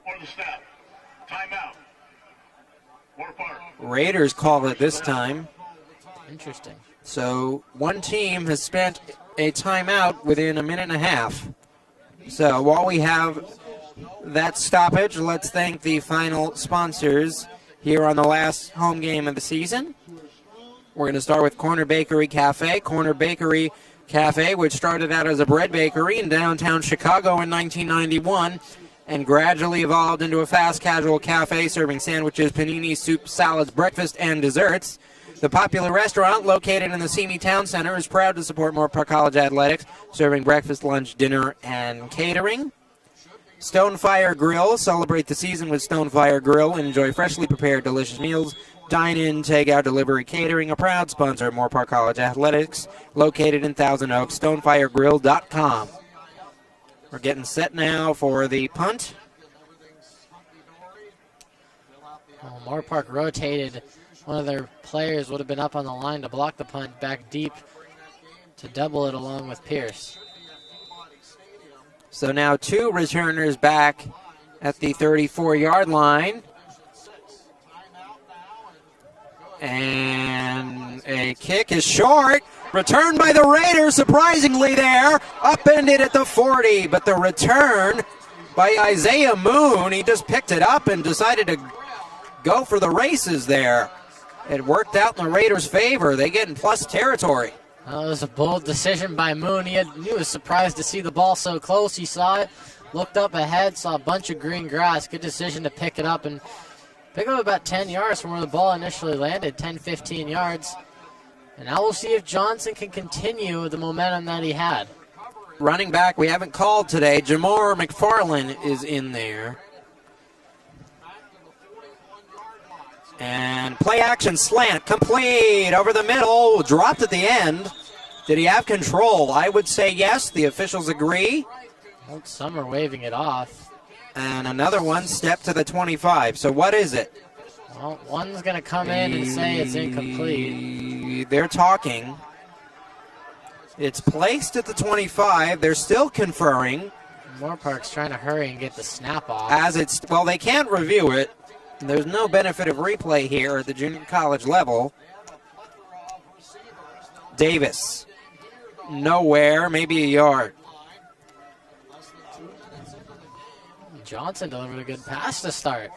So Moorpark, their defense makes a great stand, possibly one of their best defensive drives we've seen all night, Justin. Now their offense is quickly moving towards the red zone. Oh, they get the defensive line to jump. Johnson goes pylon, free play, touchdown in between 2 defenders, and falling all the way to the track with a celebrating play. There's a flag back at the 23. I believe that should be the offside. There was 2 fist pumps, but that should be the offsides as you mentioned. Trey Johnson with a beautiful pass. Right into the breadbasket of Arcelis Johnson. Those two getting very familiar in the last 2 weeks. Johnson to Johnson connection. We've called it a couple times throughout the year, but tonight they cash it in for a touchdown. So a major touchdown, and the Raiders have erased an 11-point deficit. Correction, it really was 14. It was 14, It's been 11 for about a quarter and a half here. Line drive through. And now the Raiders lead by 3. It's 17-14. Trey Johnson, after throwing an early interception in the second quarter, has turned things around and thrown 2 touchdown passes, threading the needle there between 2 defenders. That's the second time that Moorpark has had that free play scenario. The first one, Youngman overthrew in the corner. That time, Johnson to Johnson connects. Johnson to Johnson. And that's 17 unanswered, Justin, for this Moorpark team.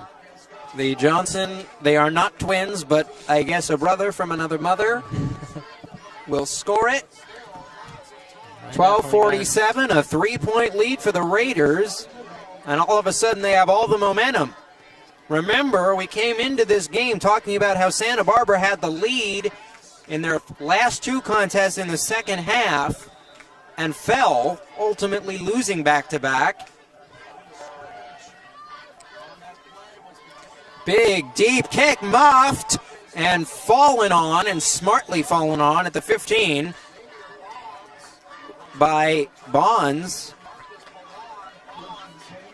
And now Santa Barbara's got to work a lot longer than they would have normally. Their good return team would have given them the ball past the 25 at least. Now they're starting back at the 15. Moorpark, there's just a different feeling than there was in the beginning of the game, just when they were down 14. Ever since that touchdown drive led by Trey Johnson, at the end of the half, and really. the offense has been just polar opposites of the beginning of this game. And so now Santa Barbara is down by 3, backs a little bit against the wall here for Alex Johnson, the redshirt freshman. What has he got up his sleeve? He's 6'5", and out of the reach. He had real estate, did Chase Wells, the #1 target for the Vaqueros. Uncharacteristic drop tonight for Wells. He's been, as you said, the #1 target. He's had a very solid game here tonight. Not to mention he got his first touchdown of the season to get the 14 on the board for Santa Barbara. 12:38, 2nd and 10. Santa Barbara looking to respond. It is a run up the middle through tacklers to the 20. It'll be 3rd and 5 now in their own territory, and the defense is looking to come up with another stop. And look how eager the offensive unit is. They got a little bit of swagger as they're walking toward the sideline. They're very excited after that post-drive meeting down in the corner of the sidelines, but this offense, they're dangerous right now. The defense, if they're able to make a stop here, Santa Barbara's got to be very careful. 2-back set now. Johnson takes the pass, good protection, tries over the needle, at the feet, over the middle, trying to thread the needle to Joshua Brown at the feet of the receiver, incomplete, and Santa Barbara will have to punt. You got to make sure. They've had one blocked punt and another close call. The last one got off cleanly, but granted, it was only a 30-yard punt at most, returned back 15 yards. Kenneth Stewart, correction, that's Jaquan Martin. We've said his name a lot in the return game. Back deep. It is returned, though, by Pierce, who throws his body toward the 45, and the Raiders will have good field position. One thing for Moorpark a lot in this game, we've seen them load the line of scrimmage. You got to cover a hat on a hat due to Santa Barbara's formation, and it's resulted in not a lot of good blocking up front for Pierce and these returners, but they definitely are making the most of it. That was a 10-yard return when he was wrapped up almost a yard or two after where he initially caught the punt. And now Johnson looks to just keep it going. He's on fire right now. This offense is on fire. There's another big drive coming up from Moorpark that they try to take a 2-possession lead for the first time in this game. Morrison back in at running back. We haven't seen Llanos tonight. I don't think we will. A big superstar of this offense, sort of that X-factor player. Run. Morrison, stop behind the line, a 1-yard loss on the play. Well, Morrison trying to cut upside. Nowhere really to go, then tries to get to the outside. Again, nowhere to go, just kind of takes his losses there, ends up maybe losing a yard. It's not the start you want. Johnson shotgun now. 11:15 to go in the quarter. Slows it down, looks towards his sideline. This offense has got to get it going here. Play clock already under 10 seconds. They had issues with that earlier. 4-3. They may have to call a timeout. They got to get it off. They do. Johnson will throw it sideline and high. He was a little amped up on that one. Incomplete. Intended target, Kenneth Stewart. Stewart was wide open. We're at a great hitch route from the outside at 10 yards, more so a curl. And Johnson, as you said, little too maybe under pressure and excited due to the previous drives, and he probably knew that the play clock was ticking down. He could see it in the end zone down there. Just got to get going a little bit lower, and that's a 9-yard gain, setting up just a 3rd down and 1 instead 3rd down 11. Carbajal in motion. Johnson, a screen pass, incomplete. He had Morrison open, and there was daylight in front of him, but it will be a 4th down, and the Vaqueros come up with a big stop. A big stop for the Vaquero defense.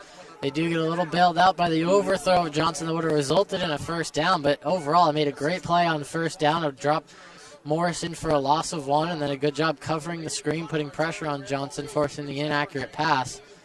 And now their offense gets a second chance to get this ball back and possibly do something for the first time since they put up 14. Whoa, mouth snap. Carranza's got to corral it. Somehow gets the punt off. Oh, my goodness. What a miraculous play. There's an injured player at the 50 for the Raiders. He's got his helmet into the turf, and we got a lot to unpack on that play. That looked like a blindside hit from one of the Santa Barbara players. And there's a flag down, yeah. See, now this could be very costly for Santa Barbara. Depending on what the penalty is, you already know it's going to back you up most likely. You have to assume 15 yards if it's a flag on a big hit, most likely unnecessary roughness, hit on a defenseless Well, does that player. mean an automatic first down based on the line to gain? We'll see. I believe it happened during the punt play before it ended up going out of bounds. I don't so know they can't really give a first down at that juncture. I don't know if it mattered because the punt was already away. Right. So I think at that point the ball is already turned over to the other team, so this will just back Santa Barbara up. Right now they are trying to get the player up. The penalty was on Jamari Cannon, the defensive back, a freshman, 5'10", 153 out of Legacy High School in Las Vegas. The injured player for the Raiders is Devin Harper, a freshman defensive back, 6'1". He's walking off under his own power. He will certainly, most likely, be checked for a concussion here. And it will be Santa Barbara getting the ball. So thanks to after the punt, the penalty. We'll just back them up, and they will set up shop at the 25.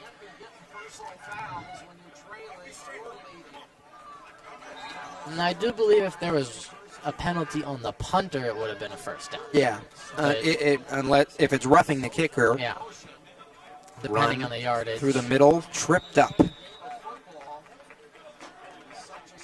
That is Jerry Martin again. Correction, that's Taylor. And I know Santa Barbara has been running the ball a lot more, but some names we were probably expecting to call due to the previous games. Amari Thomas, Peyton Casillas, both of them not able to get to the quarterback tonight. Both with 0 sacks. They both have the leading numbers of sack totals for Moorpark on the season. They got to get those guys involved. Clean offensive pocket here, but off the hands. Incomplete.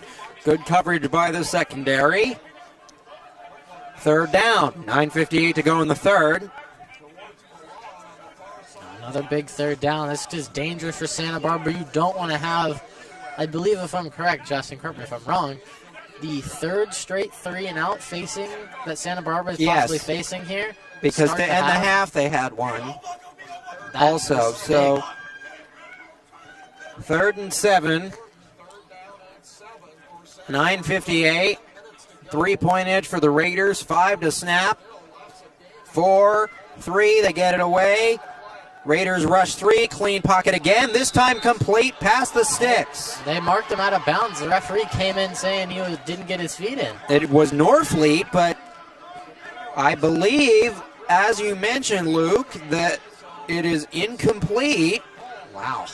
I thought he got a foot down. I thought he did very too. surprised. I mean, we are much farther away and also do not have binoculars. But didn't see much protest. Yeah, not a lot of protests. So Daniel Pierce, Martin back to return again. High arcing kick to Pierce. Fair catch signal at the 35-yard line. Moorpark's got to build back that offensive swagger you were talking about, that momentum.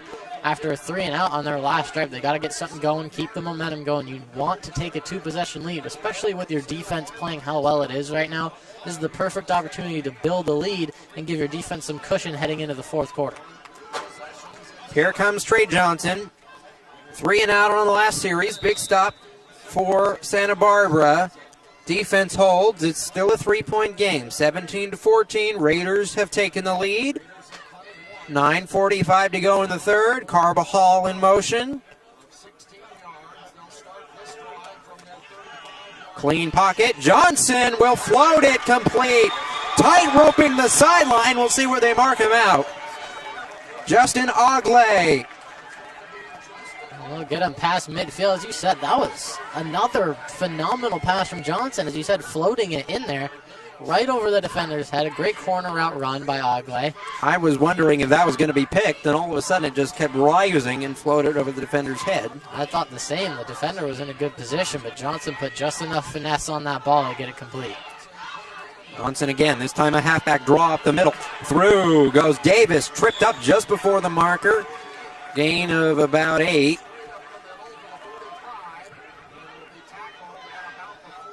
Now Moorpark, they're moving the ball very efficiently, especially on first down when you pick up 6 when that has not been your strength all night. It's a lot of momentum, and Santa Barbara's got to be careful. You got to get more pass rush on Johnson, put him under pressure. That's when it gets easier for you and your secondary to possibly make some plays. And now play action slant, got tipped to the line and falls incomplete. That was dangerous. Those are really, if you talk to any secondary member or defensive back, the easiest interceptions they will tell you they can ever get. Balls tipped to the line. Sort of just floats up there, and you got to just wait for it, get underneath it. Sometimes you got to go up for it if there's a receiver near you, but luckily for Johnson, that falls harmlessly incomplete. And a bootleg now. Johnson will roll. He threw to 3 defenders. There was no receiver there. I think he was a little confused as to what the play call might have been. I'm very surprised that was the receiver, Carbajal, he tried to go to, as you said, in triple coverage, but Mazuka was underneath wide open for an easy first down. He had 10 yards of green grass in front of him, just a nice little 5-yard check down. And Johnson may want that one back, an unfortunate miss from Moorpark. 4th and 4. The Raiders will go for it in plus territory. And a jump. And Santa Barbara says it's on the Raiders. It should be a false start. It is. And that may change the play call. Yeah, they're punting. That's the second time, Justin, that they're about to go for a 4th down. They false start and force a punt. And that one is, you got to put that drive, unfortunately, on your quarterback that brought you back into this game, Trey Johnson. Throwing that we talked about his decision-making early on in this game. He goes sort of back to his old ways right there, throwing in triple coverage. When Mazuka had a very easy first down and sort of forgotten about it. I believe one of those defenders, you have to imagine, was supposed to guard him.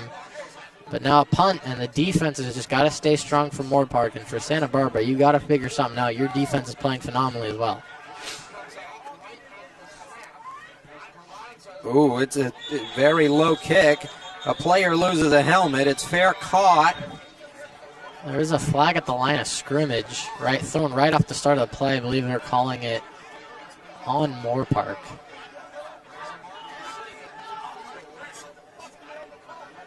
Yes, I see the far side. I was looking near side. It's on the far side of the 50.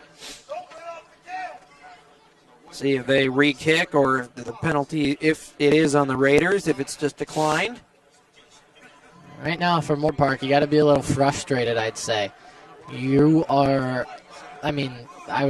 from what we're seeing, I'd say that Moorpark been outplaying Santa Barbara in the second half, especially due offensively to for back. certain, with the exception of the last 2 drives. Yeah, and illegal formation on the Raiders. The Vaqueros have elected to re-kick it here.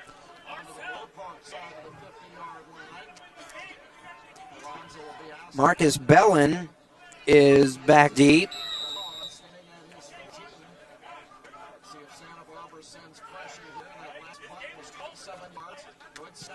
This one a much better kick, and this time caught not fair.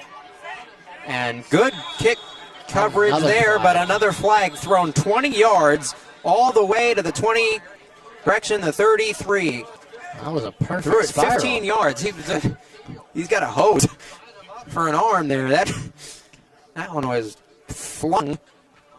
I've always wondered if it's easier not to throw the flags. I know there's like a little ball Well, at the top. I would think it's harder because it's smaller, it's lighter. If you don't, I have a hard time getting my clothes into the hamper trying to throw it from my bed. So, and those are, so you would think. It is called laundry as a nickname. Yeah. So. Block in the back, this time on the receiving team, 10-yard penalty. And so the election to re-kick turns out to be a bad choice. It does. It pins them back, I believe, 10 yards? Yes. I believe. Where they would have been last time if they had decided to decline the original illegal formation penalty. Instead, Santa Barbara will set up inside the 20 at the 17. 8:21 to go in the third. Raiders clinging to a 3-point lead. Santa Barbara given plenty of life from their defense to start the second half. Low snap, handled. Oh, was it muffed? He just fell. Ball looked like it came loose. Martin was the carrier. Luckily for Martin, that bounced right back into his chest. Correction, that was Amari Taylor. Correction, Taylor. Bounced right back into him. A 6, a 3, transposable. No. And another second and long. So the running game that was just gashing those Moorpark defense in the first half They've has closed those holes nowhere to be seen. admirably.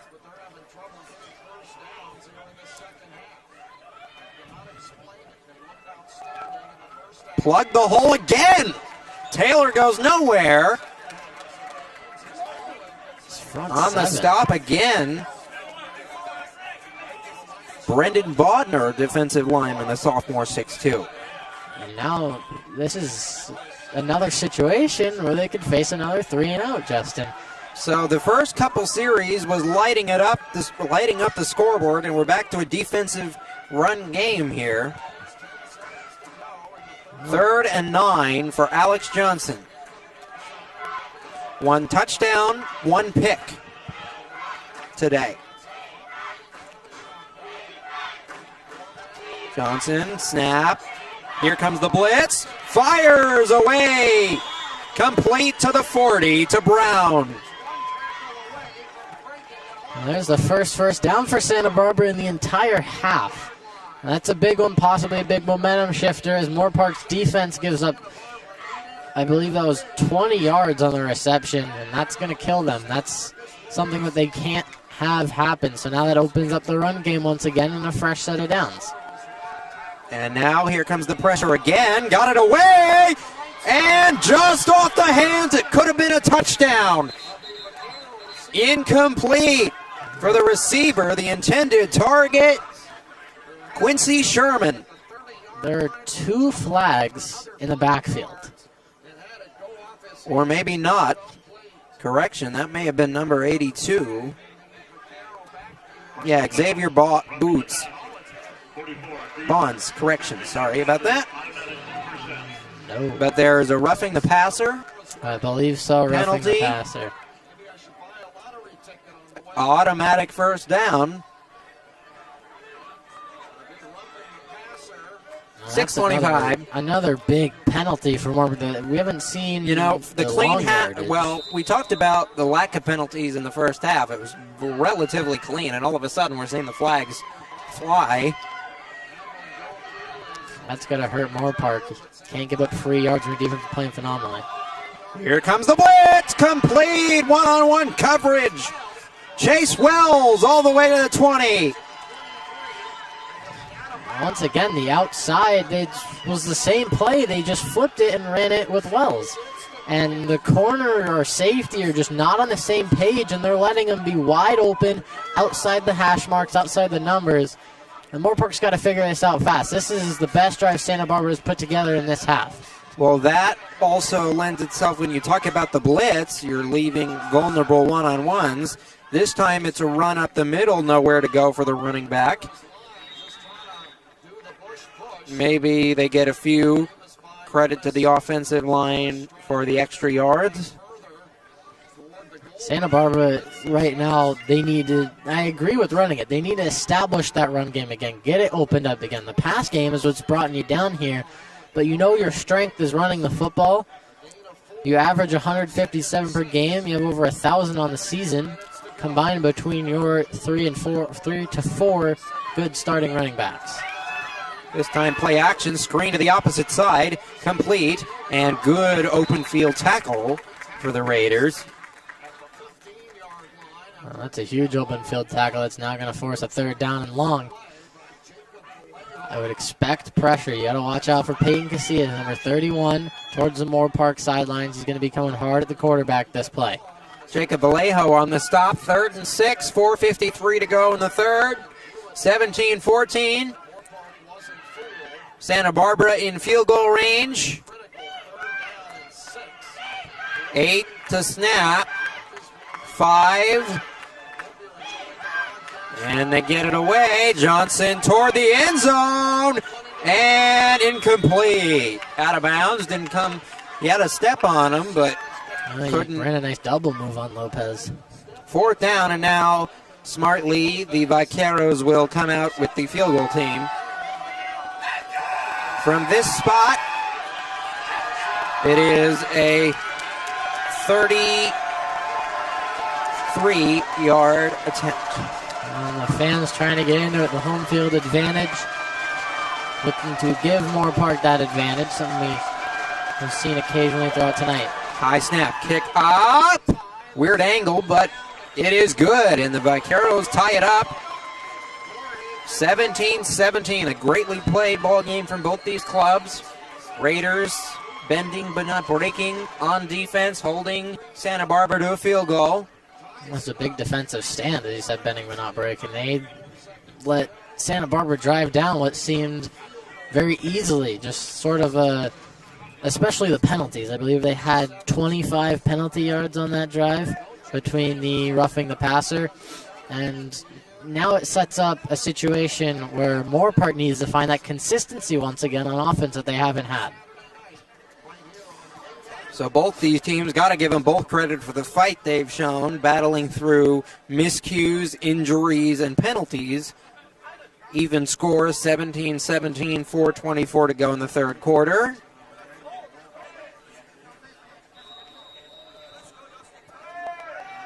We'll see. Santa Barbara's defense now has the advantage after Moorpark's gave up points.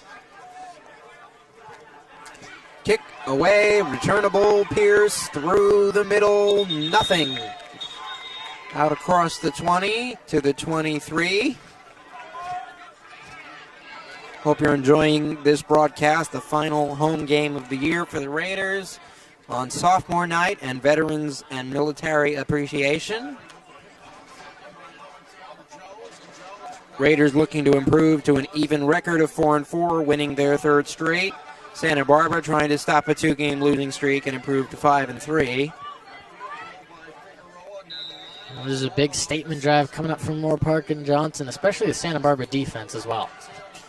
Tried to run up the middle, stop behind the line, 3-yard loss. You know, I understand the not wanting to become sort of one-dimensional, relying on the pass too much, but when your run game is costing you yards, is something you got to stray away from. And that's what's been going on for Moorpark in these last 2 possessions. It's the 9th field goal for the Santa Barbara kicker on the year. 3:45 to go. 4-yard loss as it's marked. 2nd and 14. Johnson looking down, Corrigan over the middle, and flag. There it is at the 49. Came in a little late, but Jones wanted it, and it appears he got his wish.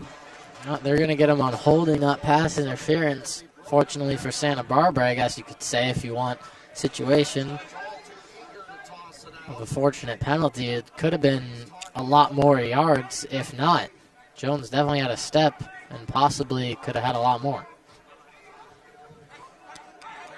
Jamar McFarland in at the back position now. And they're still talking. Defense. 10-yard penalty, as you alluded to, Luke. Puts the ball at the 30, automatic first down. Well, it should be an yeah, automatic. They don't have it marked. No, they don't have it marked as a first down. You're right. They are still talking. 2nd and 3. They're still chatting. I believe a holding on the defense is an automatic first down. Granted, they're not giving it to Moorpark.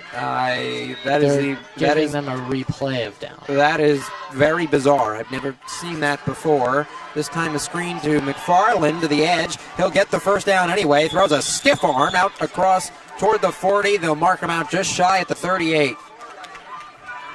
Nice quick play. That's what Moorpark needs to do on the 2nd and 3rd short situations, is get the ball to a receiver quick and underneath. Don't look for the big shot play. You need to just pick up the first down and keep driving down the field slowly. 1st and 10. Trey Johnson reinserted at QB, finding some life in his arm. 2 touchdown passes in the half. Correction, one in each half. This time the give to the 40-yard line, maybe a couple, to Jamar McFarland again. Well, looks like they'll mark and give him 2. So the first down run has been nowhere from Moorpark. They have a combined -1 yards on this drive on the ground. And I believe that's sort of the story of this game, Justin. It's been relying in the second half, at least, on Johnson's arm. The run game was there. And the opposite really has been said for Santa Barbara. They've relied on the ground game. Carbajal in motion, this time a unblocked defender, and that was a busted play from the beginning. In on the rush, number 58, Kobe Sarna, the defensive lineman, a freshman, 6'5", 235 at a Red Mountain High School. And one note on Johnson's decision-making so far, we talked about it, it's been up and down. He's missed a lot of these short out routes between the line of scrimmage and about 5 to 6 yards that he could hit. The receiver could possibly turn it up for a couple of yards. Third down, picking up the block over the middle and sailed too high, incomplete. Intended receiver looks to be Carbajal. That was Carbajal up the seam. But the offense, Johnson just seems to be not like he was those 2 touchdown drives. He seems to have, I don't know if it's gotten too comfortable. Well, it's either too comfortable or he has trouble dealing with the pressure, both in terms of the defensive line, but also the situation and score of the game. If we look at when he's been most inaccurate on the season, and particularly in this game, it has been when the Raiders have been ahead or tied. When they've been behind, it seems to ignite a spark in Johnson to become more accurate and play with a chip on his shoulder. Well, that's a big red flag for a starting quarterback because you need that consistency. You need that under pressure. You can't crack in a 17-17 game in the third quarter still. You need to be able to manage your offense. And if I'm the coach, I'm telling him, just look, you have these receivers underneath for a couple short, quick gains that'll get you good chunk yards and first downs, and you slowly gain that confidence again and move down the field. So Santa Barbara now looking to capitalize and take the lead back again. Johnson remaining the QB. They will play action floated high over the middle and complete. Lopez in on the coverage. The intended target, Chase Wells, the number 1 wideout for Santa Barbara.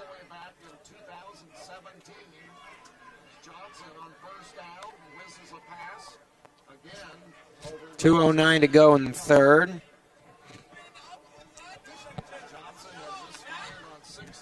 And now it's, once again, I feel like every time a new set of downs comes along for Santa Barbara and Moorpark, second down is usually a second and long. Second and 10, 11, 9, you name it. It's always around that same area.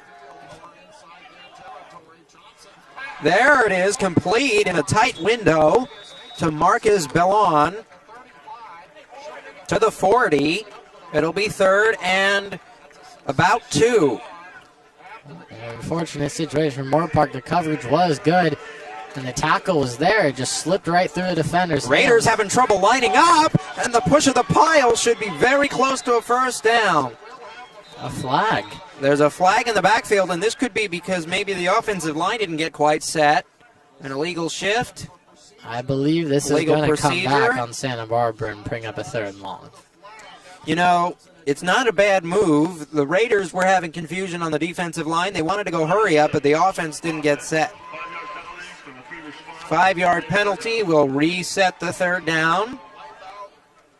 Well, this gives Moorpark a chance to stop on third down. I mean, heading into this fourth quarter, most likely going to be a tie game. This drive itself has big implications because it will give you momentum into the fourth for either team, whether you get a stop or conversion. So now in at the back is Jerry Martin again. 3rd and 7, it may be up to Johnson's arm. They will rush 3, picked up well, and tipped in coverage. They played 6 in the box. Smart move from the defensive staff. That was number 31 in on the tip. Peyton Casillas, whose name we haven't called today. Peyton Casillas, typically an edge rusher. They drop him back there, ends up making a good play, and forces a punt. So it's switching things up, going away from tendencies is what could possibly help shift momentum into one team's favor. Kick is up and high, a little short. Fair caught, and whoa, and a tumble by Pierce. He almost did a full somersault. Ends up working out. They get the ball at the 35, so still good field position, but we've seen that almost every drive of this half. For Moorpark is starting around the 35-yard line and possibly even closer. 1:23 to go, even score, 17-17. A lot riding for both of these two teams in this game.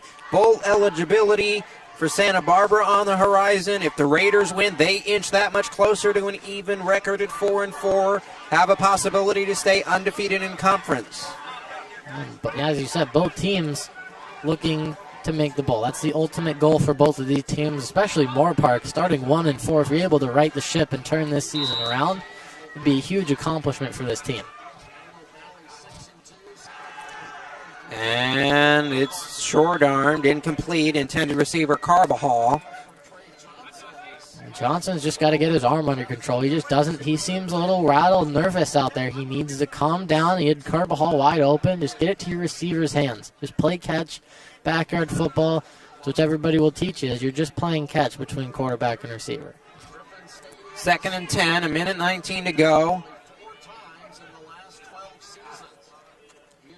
Draw play to the back, and that was a smart call to Morrison. You know, we talk about the fact that they need to settle Johnson down, and that could have been the reason for the play call. The draw, get him back on track, rely on the legs. Yeah, now it results in a 3rd and about 1 yard. The big thing for Johnson is, will he look for that deep ball? A tendency of his to look deeper downfield and miss some short underneath routes. It's important for him to not bypass those routes, but if he has something deep, take the shot, unless you need to be looking short. 42 seconds. It's a QB option. I haven't seen Johnson really run at all this season, and he lowers his shoulder, takes a hit, gets the first down. That is sort of what Moorpark saw with dropping Casillas into coverage. That's something we haven't seen all year. As you said, you never see Johnson take off on an option. That was designed. That was. That was designed. That was clearly the choice made by the staff. And a great one it was. That's a tendency breaker. That's something that's unexpected and will give you your advantage. Over the middle, he had him open, and then a shot late. Yeah, and there's the flag, and that will be costly for the Vaqueros. And they know it. They're kicking themselves in that secondary right now. And you just got to know, you had 10 yards of space between, and you knew the ball was going to be overthrown. That's a little too amped up. We talked about it, both sides.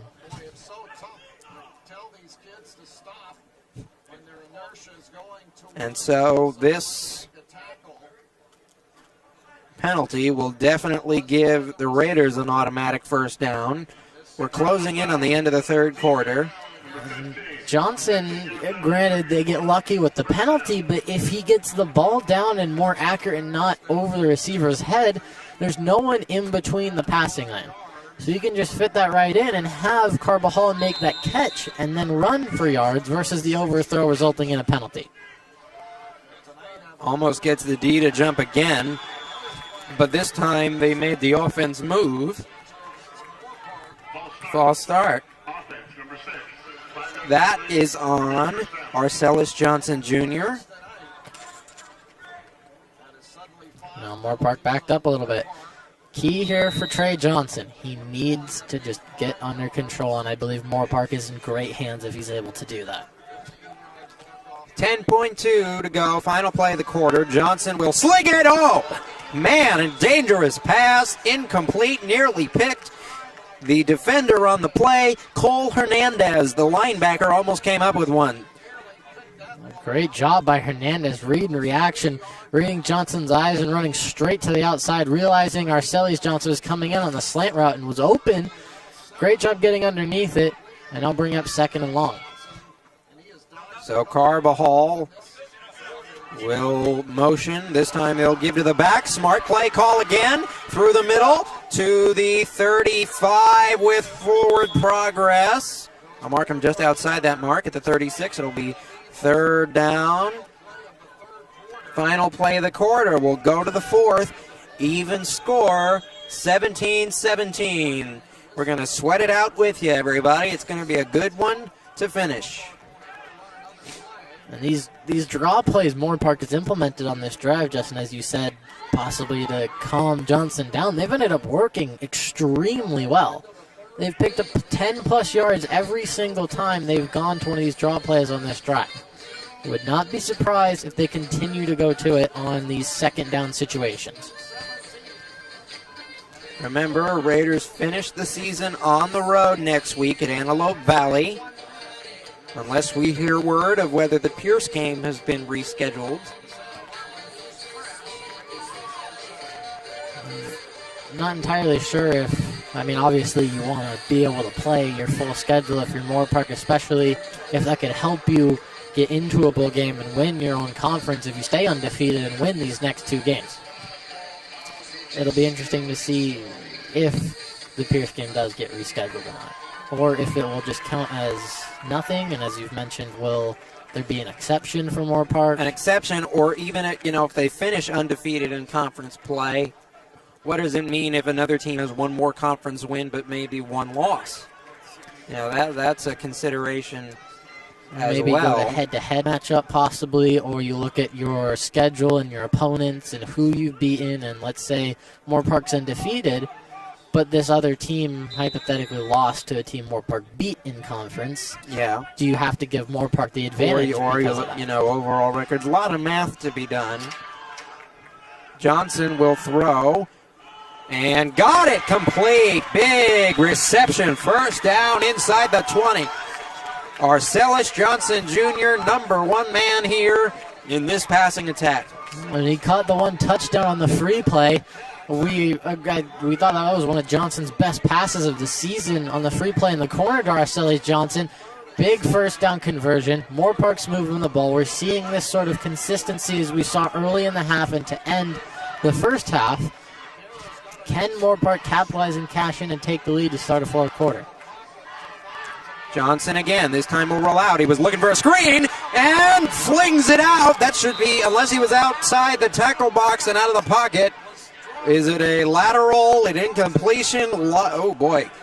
That's the rule book may say that is. I believe we're going to mark it a fumble. Yeah, that sounds about right, and that is a terrible disastrous mistake. That's bad. That is just I believe his head was thinking that it would not be an intentional grounding and it would just be ruled an incompletion, but they're ruling that that's a lateral, which means it's a fumble. Throw it behind him. Yeah.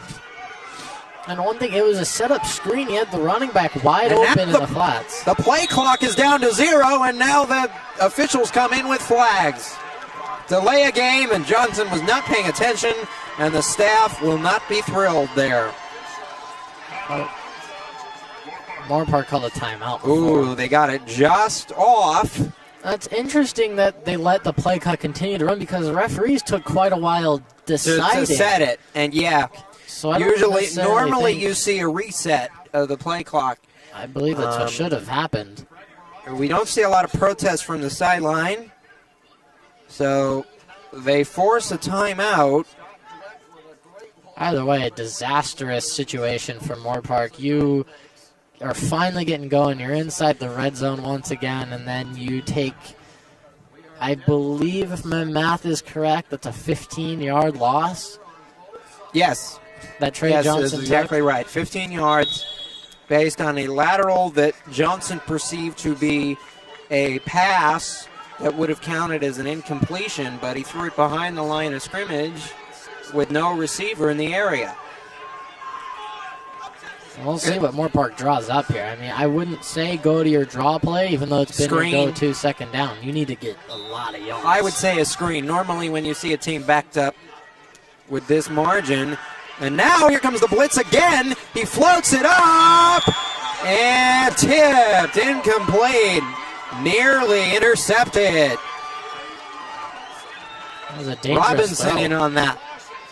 What a play by Robinson. He came up with the tip. Carbajal, the intended target, 3rd and 25. A question to be asked is what has happened to the Moorpark offensive line these last 2 plays? Johnson is under pressure almost instantaneously. No time to read the defense and get the ball out. So now Johnson in trouble. Here comes the blitz again. This time a cleaner pocket. He nearly threw a pick again. Barry Buxton, the defender, nearly came up with it. Defensive back, a freshman, 6'2", 186, out of Olympian High School. But the Raiders will catch a break and be able to punt it away. That was just, I mean, give credit to the Santa Barbara front 7 and pass rush, able to get to Johnson and force this 4th down and 25 scenario, but a collapse on this offensive drive from Moorpark, and they're going to get another illegal formation penalty. So a beautiful punt that will be down at the 1 will have to be re-kicked again. I believe it was on the same player, Salah Hill, lining up on the outside. He's talking it over with his coach right now, and I believe it's going to be on him. And that's again another painful penalty for the Raiders, especially pinning Santa Barbara deep at the 1-yard line inside their own territory. And if Moorpark isn't able to pull this one out in the 4th quarter, they have nobody to blame necessarily but themselves right now. They've had opportunity after opportunity that they haven't capitalized on, and they've hurt themselves when they do capitalize.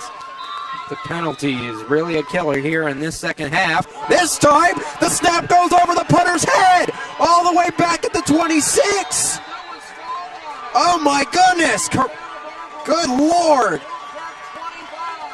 Carranza could just fall on it at the Raider 25, and all of a sudden Santa Barbara is in prime field position. That's the second time, and it's odd how consistent the snaps usually are, and then you'll have one in every couple that just go 20 yards over Carranza's head where he has no chance to make a play with it, and that's going to cost Moorpark to an extreme extent. They just gave Santa Barbara the ball. They had it at the 1-yard line, then a penalty. The illegal formation and a 25-yard loss all the way back to the... That gave him 74 yards of field position. So Johnson will look to capitalize. Complete! Touchdown! Santa Barbara takes the lead back. And a great pass, a great catch. But Isaiah Moon didn't really turn his head around as a defensive back. Could have made a better play on the ball. Not able to in time. And Moorpark got to be hanging their heads after that. You give up 74 yards of free field possession. Santa Barbara does a great job capitalizing and taking advantage of an almost gifted touchdown. Marcus Bellon, the wide receiver, with the reception. Santa Barbara retakes the lead.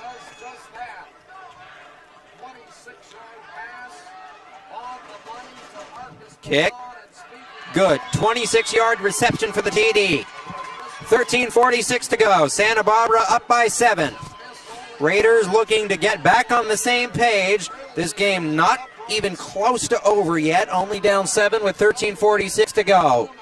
Well, that resulted in Marcus Bellon's second touchdown on the season through the air. He had 29 catches, or correction, he had 29 catches for 385 yards coming into this game. Now that's a statement touchdown for Santa Barbara, as we had almost a stalemate throughout the 3rd quarter. So Santa Barbara back in control. Well, that just goes to show how quick this game can change, Justin. Moorpark had the ball inside the red zone, thinking that they're about to score and take the lead, and within the span of 5 plays, it results in a touchdown for Santa Barbara.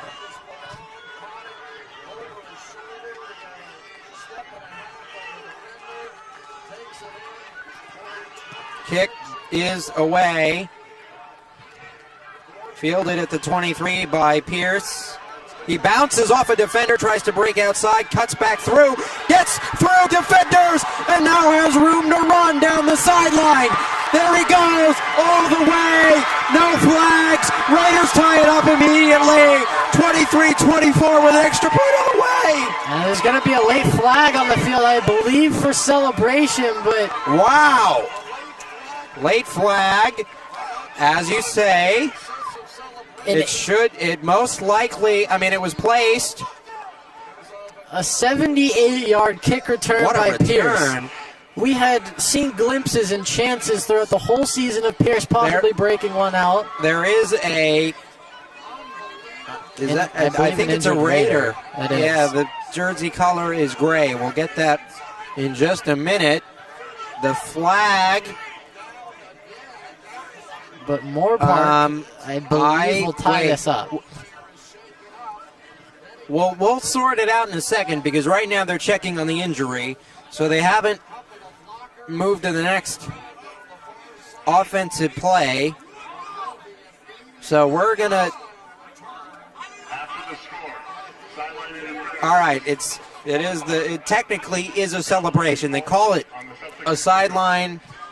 They call it sideline interference because of the fact that the entire, including the crowd here, was, going crazy. What a return, though, from Pierce. Yes, it is. Went up to the side where he caught it at, went back. I thought he was down 3 times. I did as well. I mean, they had him wrapped up. It was that tremendous fight by Pierce. He tried to go outside. And in that moment, it's rare that we disagree with the officials. Obviously, they do the best they can. I would let the celebration go. I mean, in that sense, football's football. You're gonna have times, unless we were all caught up in the moment there. And it was a player running 2 yards into the field of play that was behind the play after he was already in the end zone. If it was half the team, then there's a difference. There's a difference. Just 1 or 2 players stepping onto the field of play after the whistles have already blown. Maybe you want to let that go. I think you got to let them show a little bit of emotion there. It's biggest play of the game to date, and the Raiders all of a sudden will tie it up, barring a missed extra point here. And Moorpark finally got the kick return that they had almost had numerous times throughout the year. We've seen them get the ball at midfield. We've seen giant plays where the hole is wide open and they're tripped up last second. Finally, for Pierce and this return team, they're able to break one for a touchdown. There was no bigger time for it. So, Carranza. And kick is good. Correction, it was Carranza who will tie it up. What a sequence of events we have just witnessed. I mean, that's something we're not going to see. No, I mean, that's some of the craziest football. You go from, a 4th and 25 with a missed punt to down at the 1 to an illegal formation to a 25-yard loss following a muff snap over the punter's head. The Vaqueros capitalized, throwing a 26-yard strike to a receiver. I believe that was Marcus Bellin. Marcus Bellin, that's correct. Bellin scores the touchdown. The Raiders come back on the ensuing kickoff and drive it 80 yards in one play with Daniel Pierce to tie it up. This is going to hurt Moorpark, though. The penalty will be enforced on the kickoff. So Carranza kicks it from the 20 instead of the 35. But I think the coaching staff will take the trade-off, given an 80-yard. I mean, I would have rather had it if I was the coaching staff on the extra point. But unfortunately for Moorpark, that's going to, hopefully for them, not come back to bite them. It's a great opportunity for Santa Barbara. The returners lined up at the 25-yard line. A great chance to get some good field position. So whistles will... And, whoa, squib, will it go out of bounds? And instead it's fielded, and that may have been a mistake. Trying to cut it through the middle. And Bonds may have made a mistake. It was a 50-50, one of those that you're not quite sure where it might land. I believe it could have gone out of bounds. And I think, erring on the side of caution, he probably should have let it go. I'm curious, though. Does where the ball is placed if the ball gets kicked out of bounds differ from where the ball is kicked? So normally it's placed at the 40. Yeah, I mean, so if you kick it from the 20. It's not that much of a trade-off. I mean, you can understand the math, but I'm sure Xavier is not standing down there considering the field position. He's got people numbers. flying at him. Yeah. He's got a half-a-second decision to make. The QB option, nothing. 3 defenders for the Raiders there. Johnson on the keeper. It's a loss. 13:03 left in the game. An insane last, really 35 seconds. You got to give props to Moorpark for what they've done this year, starting 1-4 and able to come back, win 2 straight, and now they're hanging in with Santa Barbara here. It's 24, we're tied up, and they're putting together a very well pieced together game. Both teams are. And slant, thrown behind the receiver. Great adjustment made, complete to Wells. Out across the 40 to the 45. Third, correction. Yeah, it should be third and short. It's third and three, four. 3.5. 3, we'll call it 3.5. No. And this is a big play right here. Both teams, can the offense of Santa Barbara just coming off a touchdown, but also a demoralizing kick return. The momentum right now is it's all a coin over flip. the place. There is no momentum. It's even. But now a good run out across the 50 for Northfleet will get a first down. A big first down run for Northfleet. Moving the chains here, keeping the clock ticking, keeping your offense on the field is exactly what Santa Barbara needs if they're going to come and win this game and take the lead here after having their first lead in the sense, I believe, Moorpark 17 unanswered points. Come back, and can they take the lead once again and end up holding on to it? 11:42 to go, fourth quarter. Here comes the pressure. Clean pocket, but now it collapses. Johnson scrambles and dangerously gets thrown down. They want a flag. They're not going to get one. I have to say, an uncharacteristic play as Peyton Casillas had Johnson dead to rights in the backfield. He had him wrapped up for the sack, but Johnson was able to slip through and were able to avoid the best pass rusher on the team. It's going to give yourself a lot of confidence. It is 2nd and 2. 11:03 now into Raider territory. They give to the back. Squirts his way through the middle. Forward progress will give him a first down. Out across to the 38.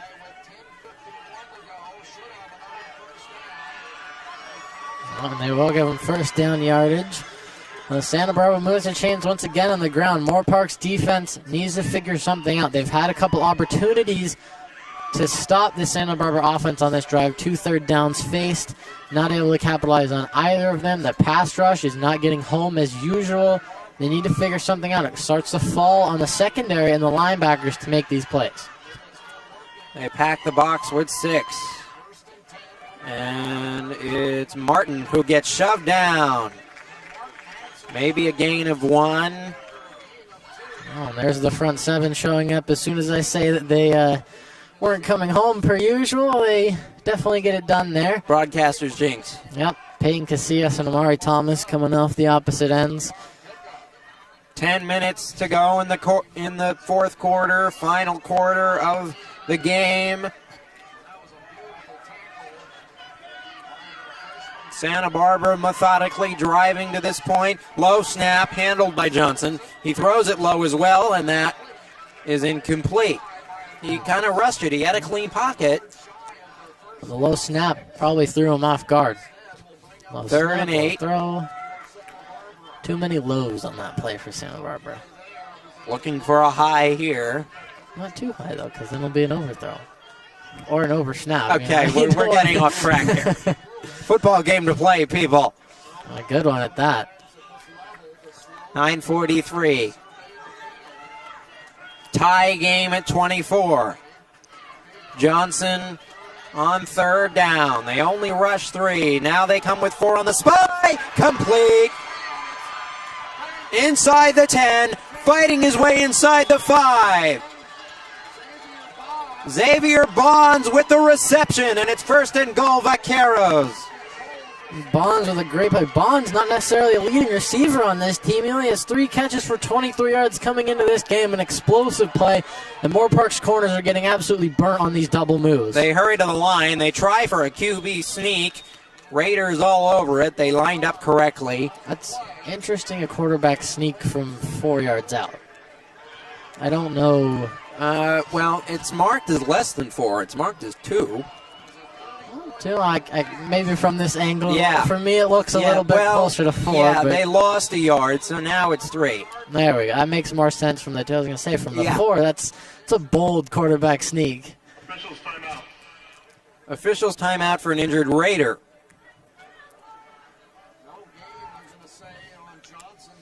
One thing from Moorpark's corners, we've seen it a lot today from Michael Lopez. We've seen it from Isaiah Moon, is these double moves, these out and ups, these up and corner routes that Santa Barbara's receivers have been running have left the corner sort of in a lost open no man's land space. We saw there, I believe it was Isaiah Moon jump the out route, and then the receiver cuts it upfield and he has to turn around. The safety's not over top. And it's great play design and play calling, attacking the weaknesses of the Moorpark defense with these double moves, knowing man coverage is not very favorable when you're going to run things like out and ups. Andrew Rowland, the injured Raider, came off under his own power, actually jogged, most likely just a stinger.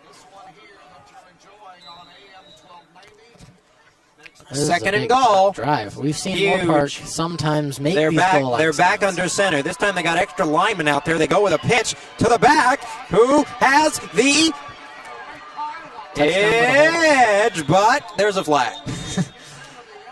Hold that thought. Some hands Most likely a holding penalty. Officials all of a sudden throwing a lot more flags on the field this half. It was clean for a certain extent, and then a little breakdown.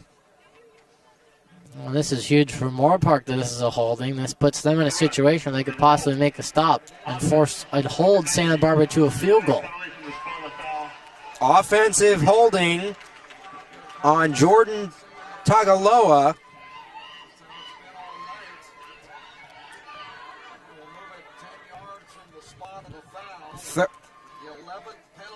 It is going to be a third down from this spot.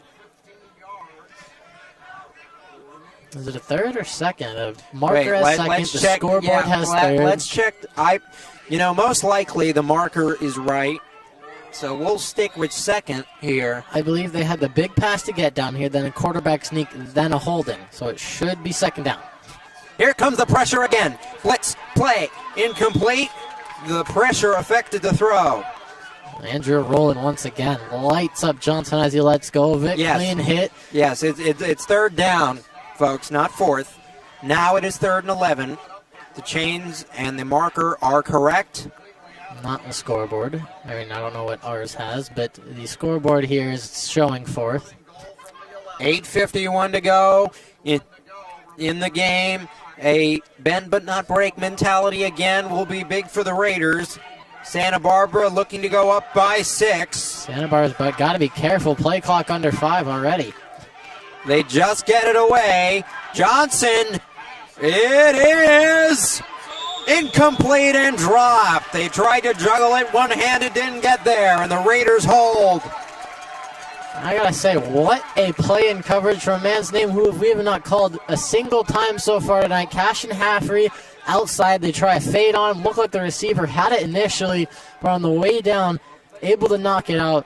A great defensive play, great use of the hands, and now a field goal forced. And this is a great win for Moorpark.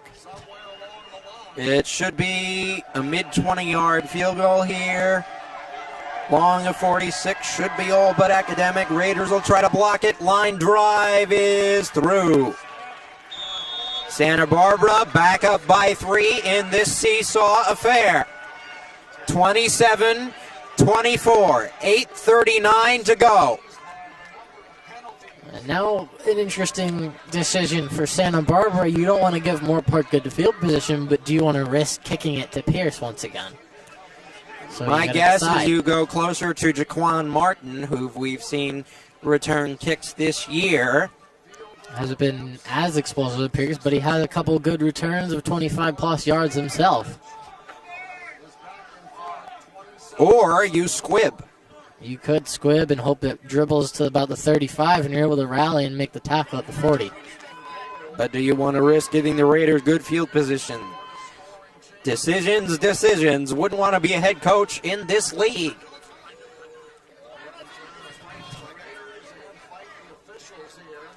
$8:39 to go in the game.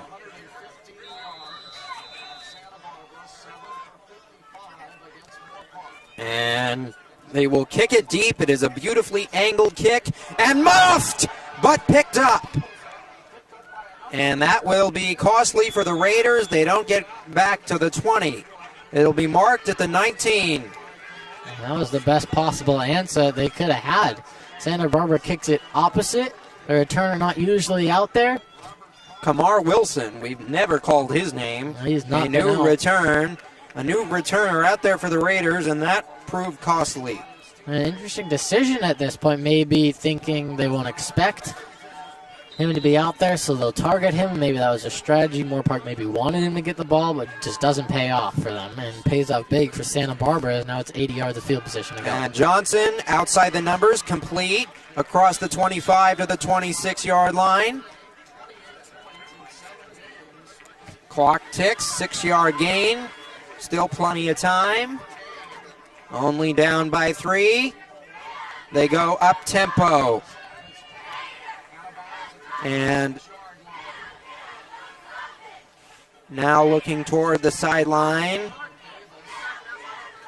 A second and short is what Moorpark needs, is these second down and short situations. Into double coverage. He had a man open. Arcellus Johnson Jr. would have streaked for a touchdown, and instead he threw in between 2 defenders, and there is another injured Raider on the play. Now there's the decision-making with Johnson. As we mentioned, he likes to throw in the seams a lot, but the safeties know that, and they're staying on top of it. He needs to pump fake the safeties out, and then, as you said, Johnson open, you need to hit that receiver instead.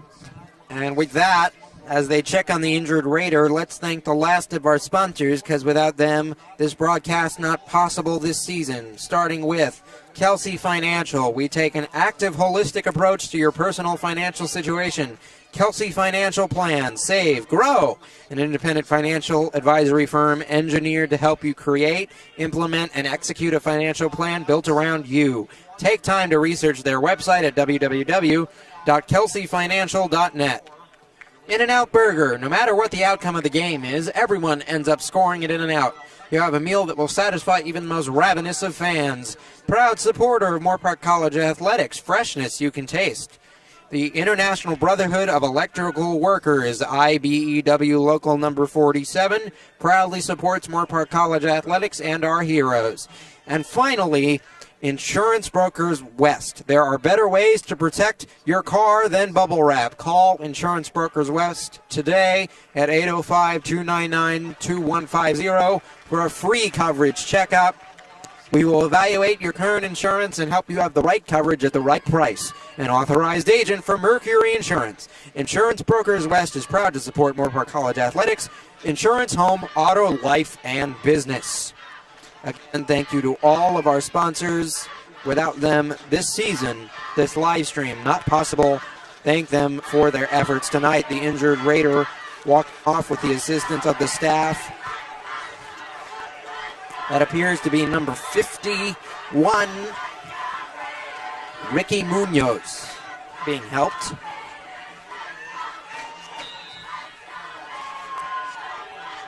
A big play coming up, Moorpark. You need to convert on this third down. You could feel the tension here in front of the home crowd. Johnson again over the middle. What an adjustment made, complete to Justin all the way to the 44. I think if that was possibly in stride, correct me if I'm wrong, but he was past everybody.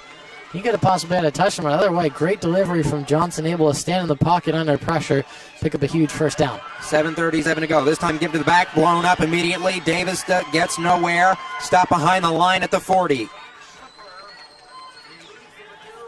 And the run defense for Santa Barbara on your average run, not the draw plays, has been absolutely outstanding. They've bottled up Moorpark for the most part on the ground. It's forcing Johnson to make these passes and decisions, and it's sometimes worked out, sometimes has not. 3-yard loss. Johnson will throw it. And, very short behind the intended target, Johnson. And Barry was all over it. One thing, the advantage for the run game, Santa Barbara allowing only 86 on the ground, while Moorpark is only averaging 79. So a tremendous advantage in that aspect of this game goes to Santa Barbara. Now, 3rd and long, 3rd and 13, 3-point game. Santa Barbara taking the lead again on a field goal. Here comes, zinging it, incomplete. In between 3 defenders, again up the seam. You've talked about it tonight, Luke. Intended for Johnson Jr., and the Raiders will have to punt. Trey Johnson needs to stop looking inside. He's done it too often this game up the seam.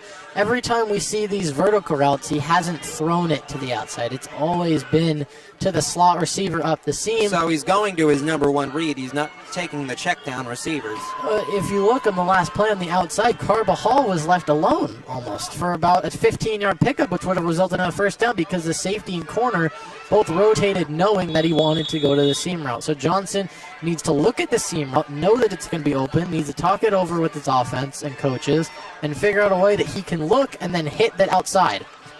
So a little shorter punt. Fair caught at the 30. 6:46 to go, and it's crunch time now.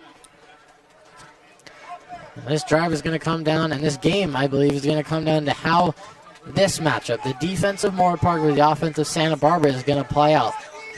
You know, both teams really have taken punches and landed punches today. 6:46 to go. Santa Barbara in control. The ground game has worked today.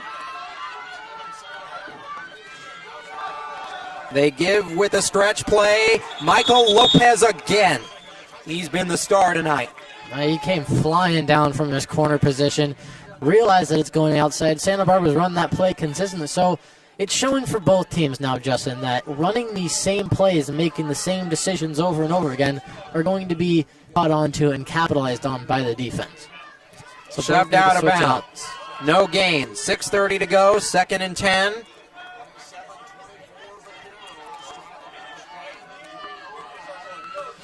Pack the box with 4. Johnson rolls. Johnson fires. And way above the intended receiver wanting a flag. Caston Haffrey on the coverage. That was dangerous. Haffrey was going for the interception there. What a huge interception it would have been, but still nonetheless overthrown. 3rd and 10. And here comes the 3rd down play. 6:17. If you're Moorpark, you got to get your black belts of pass rushing in there. You got to get Peyton Casillas, Amari Thomas, Andrew Rowland. All those guys need to be on the field to help you get this pressure on the quarterback and be able to make a play.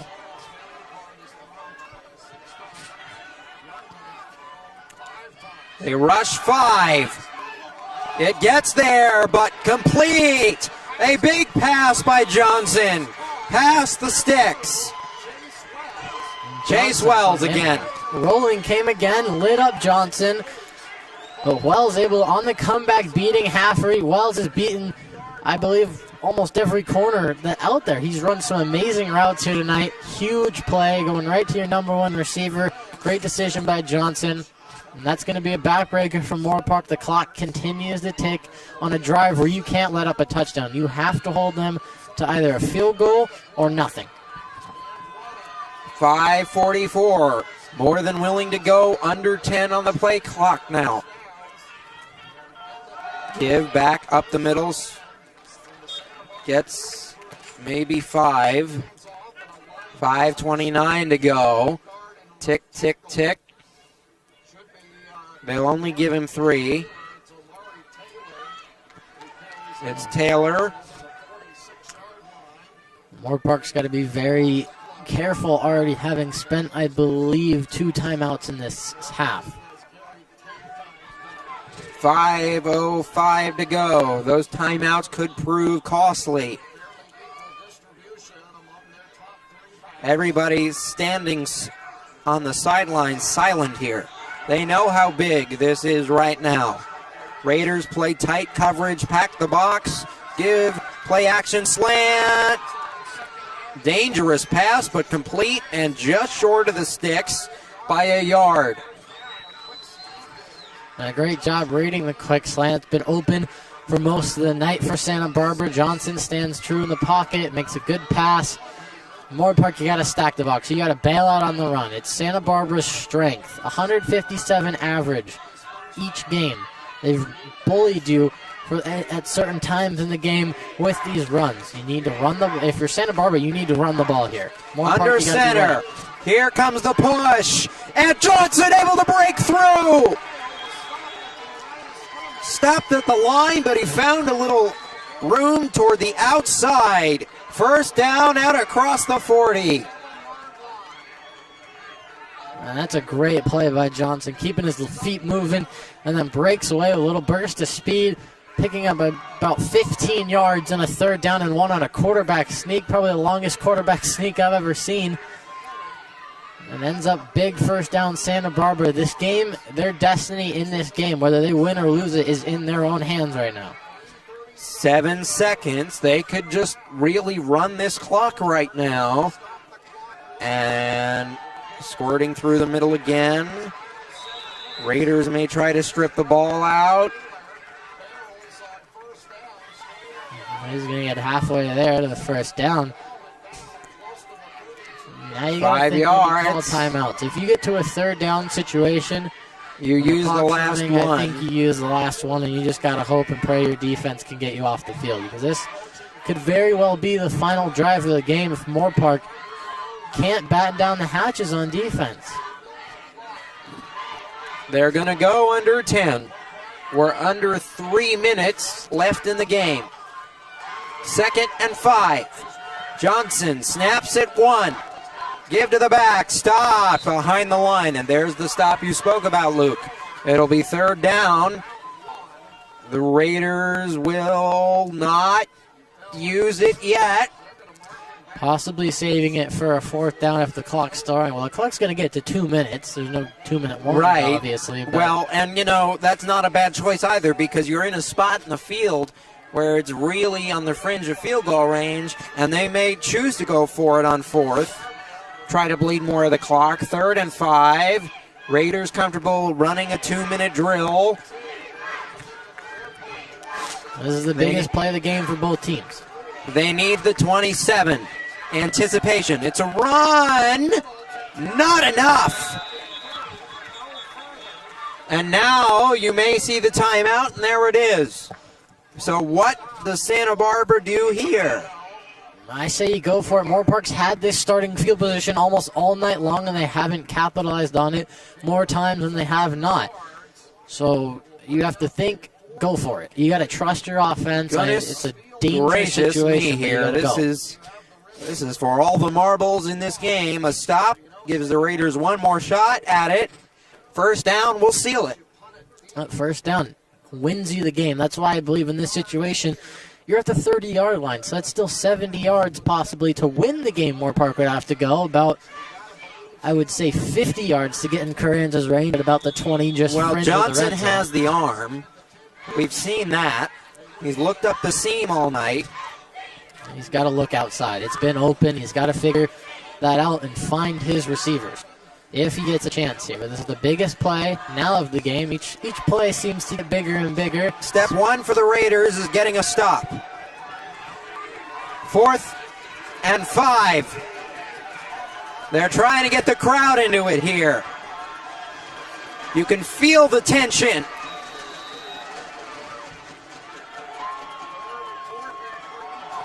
Johnson will give, and I don't think he got it. Raiders get the stop. Just a yard short. And that right there is the biggest stop Moorpark has had all night, possibly all season. They keep their hopes alive. There's under 2 minutes. You're down 3 points. You have the best chance now, and it's going to come down to whether Trey Johnson can make the right reads and deliver the ball where it needs to be. It falls on the shoulders of number 9. It comes down to him whether Moorpark is going to win or lose this game, and as it has been all night, it's up to him. No timeouts remaining for the Raiders.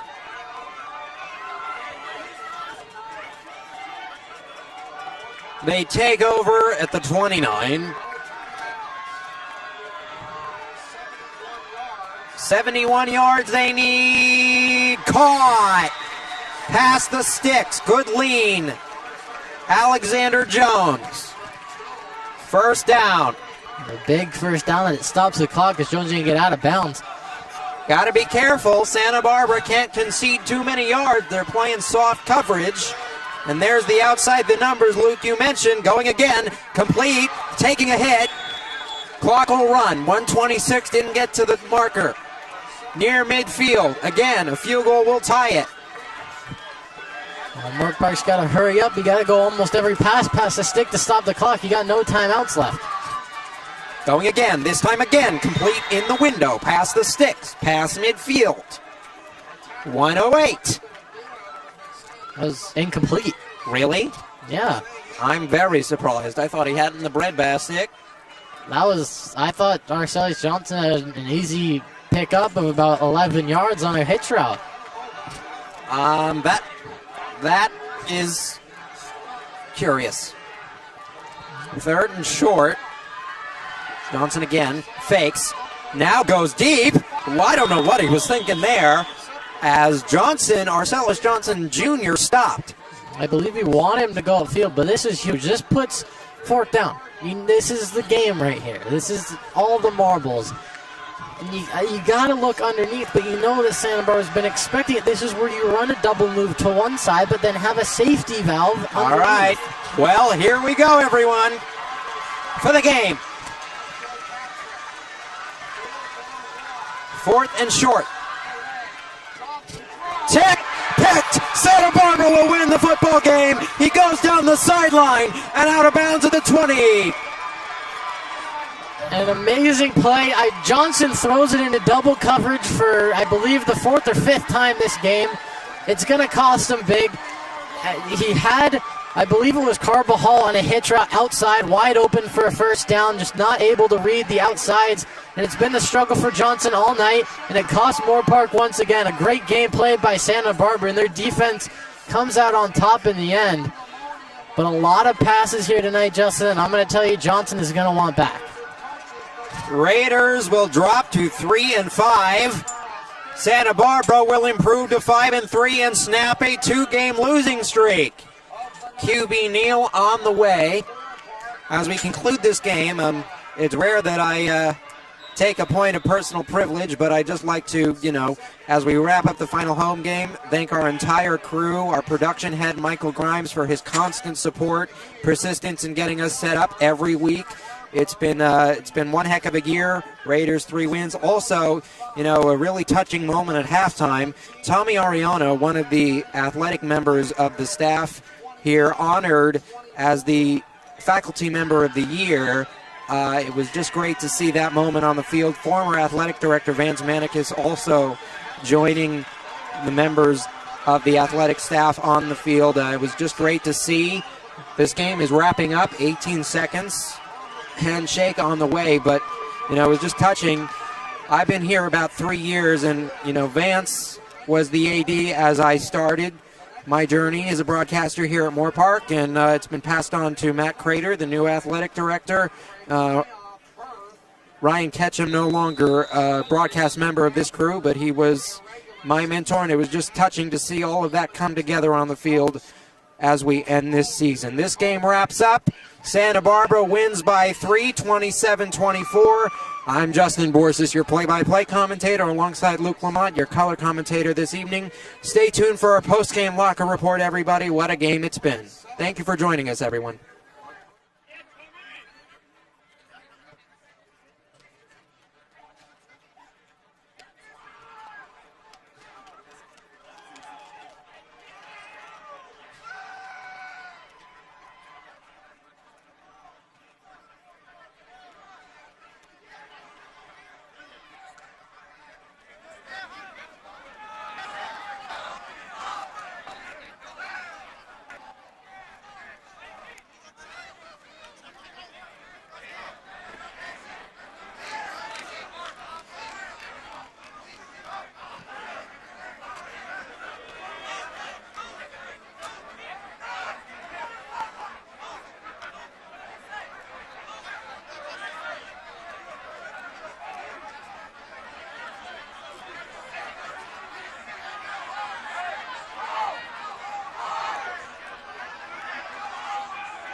Hello, everybody, and welcome to the Postgame Locker Report. I'm Justin Borsis, your play-by-play commentator tonight, alongside Luke Lamont, your color commentator this evening. And Luke, what a riveting game it was. Santa Barbara walking away with a 27-24 victory, improving to 5-3 on the year and snapping a 2-game losing streak.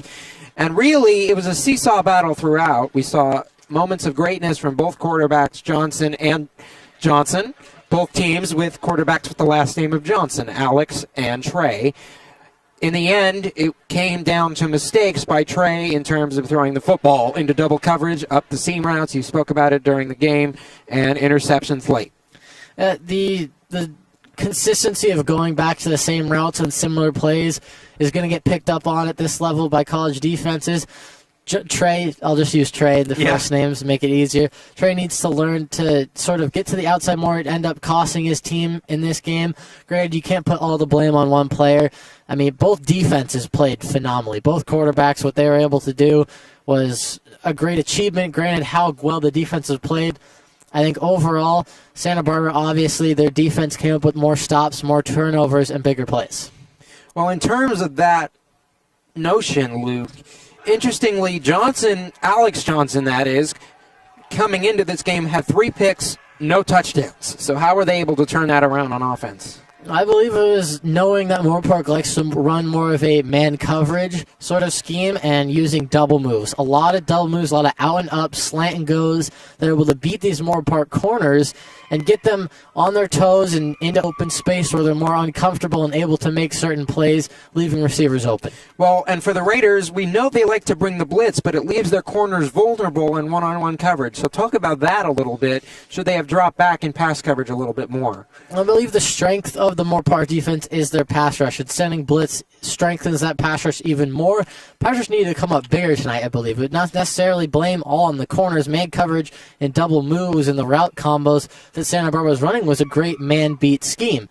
So it comes down to the pass rush necessarily needs to help that secondary more, and they just both weren't on the same page tonight for Moorpark. And to that note, we didn't call Peyton Casillas or Andrew Rowland's name a lot tonight. So the Raiders will drop to 3-5. The season finale will be on the road at Antelope Valley next week. It is a 2 o'clock game. Stay tuned for that if we do end up going on the road for that game. This has been the Post-Game Locker Room Report. I'm Justin Borsis, your play-by-play commentator, alongside Luke Lamont. Thank you for joining us for the final game of the season, everybody.